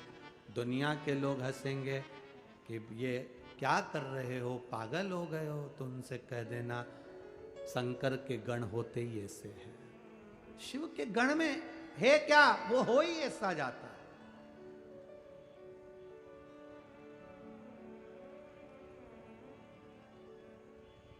चंद्रदेव को काया का रोग हुआ, भगवान शिव का स्मरण करा, सोमनाथ जी के रूप में पूजा। कार्तिकेय रुष्ट होकर चले गए, षडानंद कार्तिक के जाने पर भगवान शिव और पार्वती ने जाकर मनाया, मल्लिकार्जुन के रूप में पूजा। दूषण नाम के राक्षस ने आक्रमण करा, भगवान काल अधिपति बनकर प्रकट हुए, महाकाल के रूप में पूजा। बिंद नामक पर्वत ने तप करा तो ओमकारेश्वर के रूप में पूजा। नर नारायण ने तप करा तो केदारेश्वर बन गए। भीम नाम के असुर का संहार करा तो भीमा शंकर बन गए। मनु शत्रुपा के लिए काशी विश्वनाथ बन गए। समय आया गौतम बाबा के लिए त्र्यंबकेश्वर बने हैं। और रावण के शिवलिंग ले जाते समय संध्या का समय था, इसलिए उसको भूमि पर रखा तो वैद्यनाथ बन गए। दारुक नाम के राक्षस को मारने के लिए नागेश्वर, राम जी के लिए रामेश्वरम बन गए। और घूष्मा के बेटे को जीवित करने के लिए कृष्णेश्वर बन गए।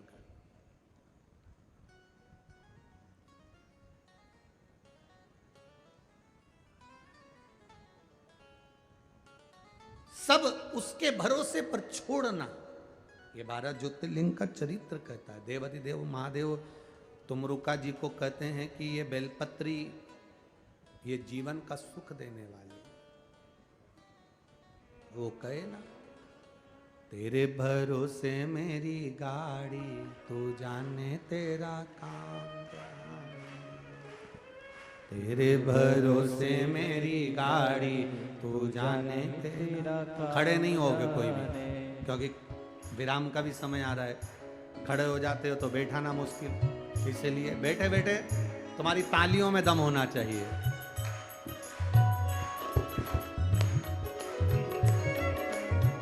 तेरे भरोसे मेरी गाड़ी, तू जाने तेरा काम जाने। अरे तेरे भरोसे मेरी गाड़ी, तू जाने तेरा काम जाने। तू जाने तेरा काम जाने, तू जाने तेरा काम जाने। तू जाने तेरा काम जाने, तू जाने तेरा काम जाने। तू जाने तेरा काम जाने, तू जाने तेरा काम जाने। तू जाने तेरा काम जाने, तू जाने तेरा काम जाने। भोले तेरे भरोसे मेरी गाड़ी, तू जाने तेरा काम जाने। भोले तेरे भरोसे मेरी गाड़ी, तू जाने तेरा काम जाने। बाबा तेरे भरोसे मेरी गाड़ी, तू जाने तेरा काम जाने। बाबा तेरे भरोसे मेरी गाड़ी, तू जाने तेरा काम जाने। तू जाने तेरा काम जाने, तू जाने तेरा काम जाने। दोनों हाथों से। तेरा काम जाने, तू जाने तेरा काम जाने। देखो जिसकी गाड़ी बाबा के भरोसे है ना, वही दोनों हाथ से ताली बजाते हुए। तू जाने तेरा काम जाने, तू जाने तेरा काम जाने। तू जाने तेरा काम जाने, तू जाने तेरा काम जाने। बाबा तेरे भरोसे मेरी गाड़ी, तू जाने तेरा काम जाने। बाबा तेरे भरोसे मेरी गाड़ी, तू जाने तेरा काम जाने। तेरे भरोसे मेरी गाड़ी, तू जाने तेरा काम जाने। तेरे भरोसे मेरी गाड़ी, तू जाने तेरा काम जाने। तेरे भरोसे मेरी गाड़ी, तू जाने तेरा काम जाने। ताली के साथ में एक बार मुख से बोल भी लो, तेरे भरोसे।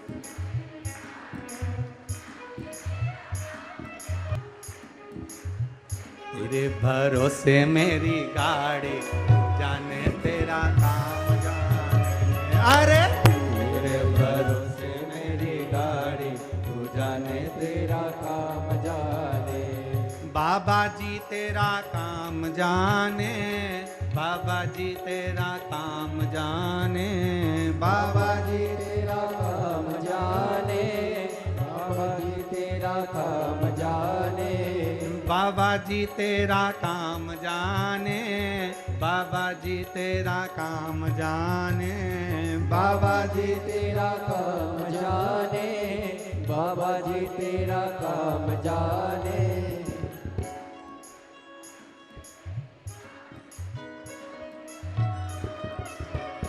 अरे तेरे भरोसे मेरी गाड़ी, तू जाने तेरा काम जाने। अरे तेरे भरोसे मेरी गाड़ी, तू जाने तेरा काम जाने। श्री शिवाय नमस्तुभ्यं, श्री शिवाय नमस्तुभ्यं, श्री शिवाय नमस्तुभ्यं, श्री शिवाय नमस्तुभ्यं, श्री शिवाय नमस्तुभ्यं, श्री शिवाय नमस्तुभ्यं, श्री शिवाय नमस्तुभ्यं, श्री शिवाय नमस्तुभ्यं, श्री शिवाय नमस्तुभ्यं, श्री शिवाय नमस्तुभ्यं, श्री शिवाय नमस्तुभ्यं, श्री शिवाय नमस्तुभ्यं, श्री शिवाय नमस्तुभ्यं, श्री शिवाय नमस्तुभ्यं। तेरे भरोसे मेरी गाड़ी, तू जाने तेरा काम जाने। अरे तेरे भरोसे मेरी गाड़ी, तू जाने तेरा काम जाने। हार हार महादेव है। भगवान देवाधिदेव महादेव की पावन कथा का रस तत्व ग्रहण करते हुए भाव के साथ, आनंद के साथ, भाव से बाबा से प्रार्थना करते हुए आनंद के साथ तुमरुका जी को भगवान आनंद से एक बेलपत्र समर्पित पोथी पर करे। चंचुला देवी का पति बिंदु प्रेत योनि से मुक्त हुआ, चारों तरफ आनंद समाहित हुआ। शिव महापुराण की कथा कहती है, जो भाव से आनंद के साथ पावन शिव महापुराण की कथा को श्रवण करता है, वो अपने जीवन के आनंद को पाकर सुख का अनुभव करता है, शिव भक्ति को प्राप्त करता है।